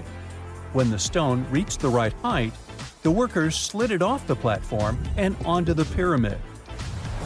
The idea is that water from the deep trench, after being cleaned and filtered, would flow into these shafts. A massive float, possibly made of wood, would then rise as the water filled the shaft, lifting the stones up to where they were needed for construction. Once the stone was in place, they'd let the water out, lowering the platform back down to the bottom, ready to lift the next stone. This fancy hydraulic lift system could have been a game changer, making the whole building process a lot faster and more efficient without using a lot of workforce. It is like the ancient Egyptians were already embracing the whole idea of work smarter, not harder. But of course, not everyone is on board with this theory. Some experts argue that the area where the step pyramid of Djoser was built couldn't have held enough water from occasional rains to maintain such a fancy hydraulic system. The main theory suggests that, in the past, there might have been some kind of lake nearby that would have filled up after a period of rain, and this lake could have supplied water to the complex's hydraulic system. But there is no mention of such a lake in any ancient Egyptian writings, so it might be more of a what-if situation than a reality. And then there's the issue of the hard work itself. Remember when I said this method could have allowed the ancient builders to raise stones with far less effort? Well, that might not be entirely true. According to some experts, just building this hydraulic device would have required a lot more heavy work than simply moving the stone blocks using good old-fashioned manpower. And let's not forget, the step pyramid of Djoser is like a baby pyramid compared to those that came later. The stones used for Djoser's pyramid weighed, on average, about 660 pounds each, which is nothing compared to the more than 2.5-ton blocks used later for the pyramid of Chephren. If this cool water lift theory gets completely ruled out, we still need to explain how this pyramid was built in the first place. To answer that, we need to rewind a bit and talk about the original plans. See, before Djoser's tomb became a pyramid, the idea was to construct a simple mastaba. This type of tomb was pretty common in earlier periods, a flat-roofed, rectangular structure with sloping sides. But after the original mastaba was finished, they decided to expand it a bit by adding more layers on top. And then they added even more layers, until the construction reached 6 distinctive steps, each one smaller than the previous. And they probably did all this by raising those heavy stones using ramps, not a water-powered elevator. There is still so much we don't know about the step pyramid of Djoser. More research is definitely needed to fully understand how this system worked, or if it even existed at all. But the idea of using water to help build the pyramid adds a whole new layer to our understanding of ancient Egyptian engineering. It's a powerful reminder of just how clever and resourceful those builders were, using the natural landscape and the power of water to create one of the most iconic monuments in history. Let's face it, most ancient tombs have been looted at least once.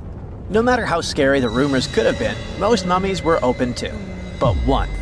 This is the Bashiri mummy, and it puzzles everyone so much that nobody dares to see what's inside. Meet Howard, but you must know him already if you're into Egyptian history. He's primarily famous for discovering King Tut's tomb back in 1922.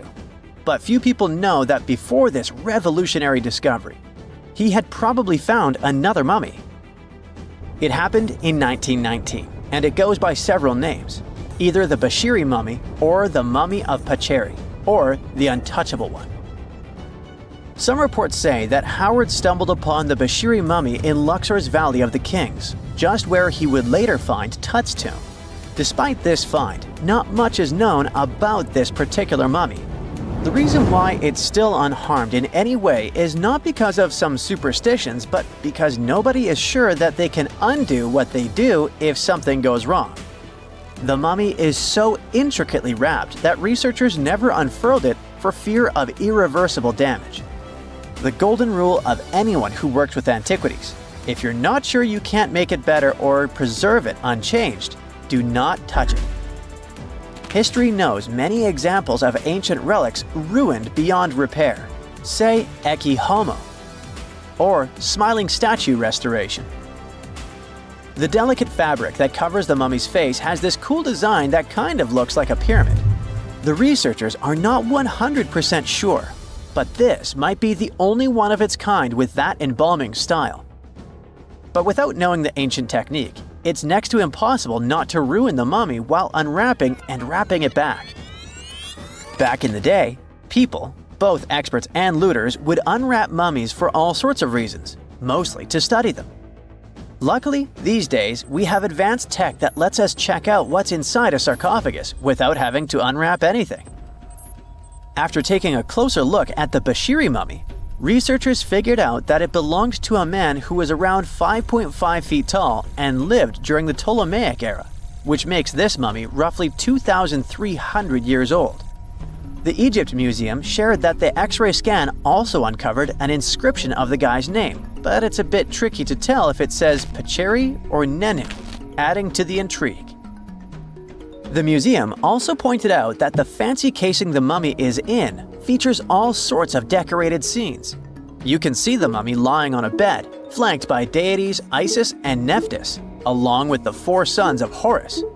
Plus, there are 2 images of the funerary god Anubis at the feet of the casing. By the way, Bashiri mummy is not the only one that has remained untouched. This is Issa Temkebde, and Gaston Maspero, a French archaeologist, made the decision to leave her mummy untouched, wanting to keep her resting peacefully since she was in such amazing shape. He did mention, though, that her tomb had been raided long ago. Thanks to some X-ray work, we learned more about the mummy. The scans revealed a few artifacts still wrapped up with the wife of a high priest, including amulets around her neck, right arm, and forehead. The X-rays also showed she had some dental issues and arthritis in her knees. While she passed away as an older woman, it's tough to pinpoint her exact age.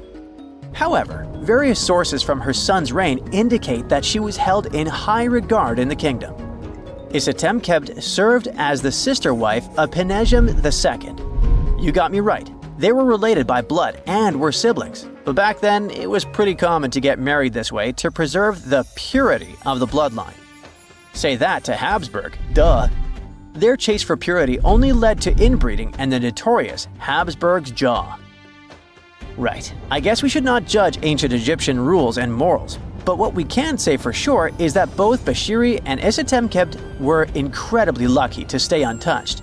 The odds were not in King Tut's favor, though. The researchers' work hit him hard. The tomb itself was discovered in 1922, but it wasn't until 1925 that the nested coffins were opened during an excavation. The outer coffin, held together with silver pins, opened up to show another coffin shaped like a mummy, decorated with colorful glass and flower garlands. There were worries about the king's mummy because it had been exposed to moisture.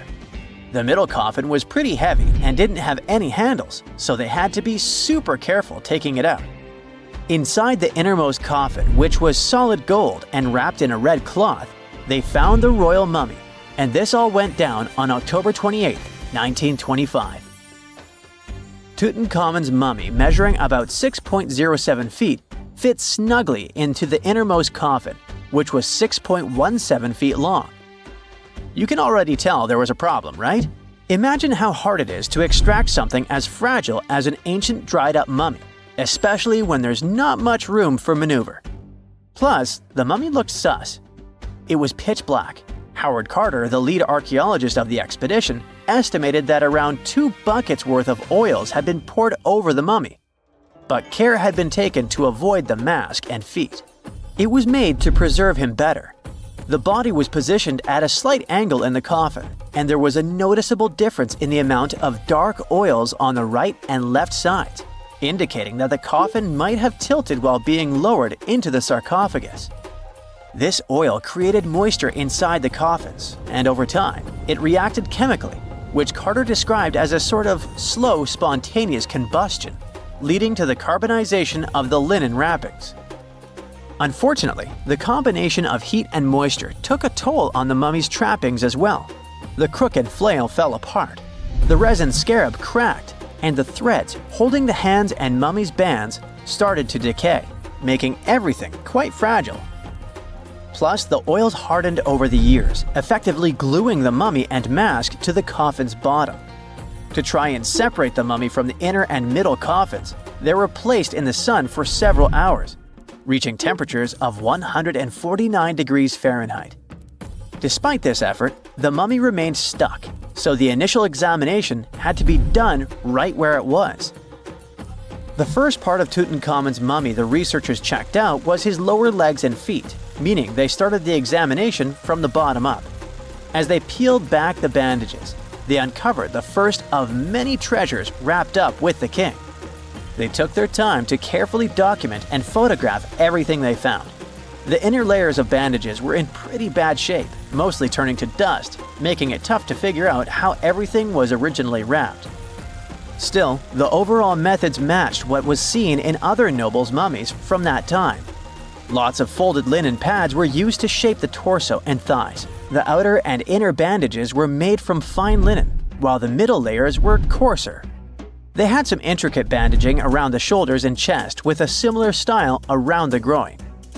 Each limb, along with fingers and toes, which were fitted with gold caps, was wrapped separately. Tutankhamun even wore gold foil sandals on his feet. They hoped to separate the mummy from the coffin by removing the outer bandages, but the resins had stuck the body to the coffin.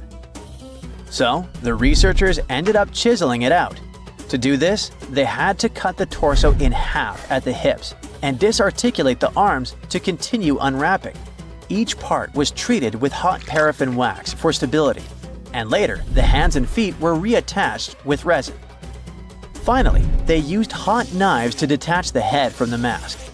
To check the teeth, it was decided to make an incision around the jaw and neck, which was later fixed with resin. So technically, the scientists did all they could to preserve the mummy, but still, in a way, it ended up being damaged beyond repair. What do you think? Should they have left it in the coffin?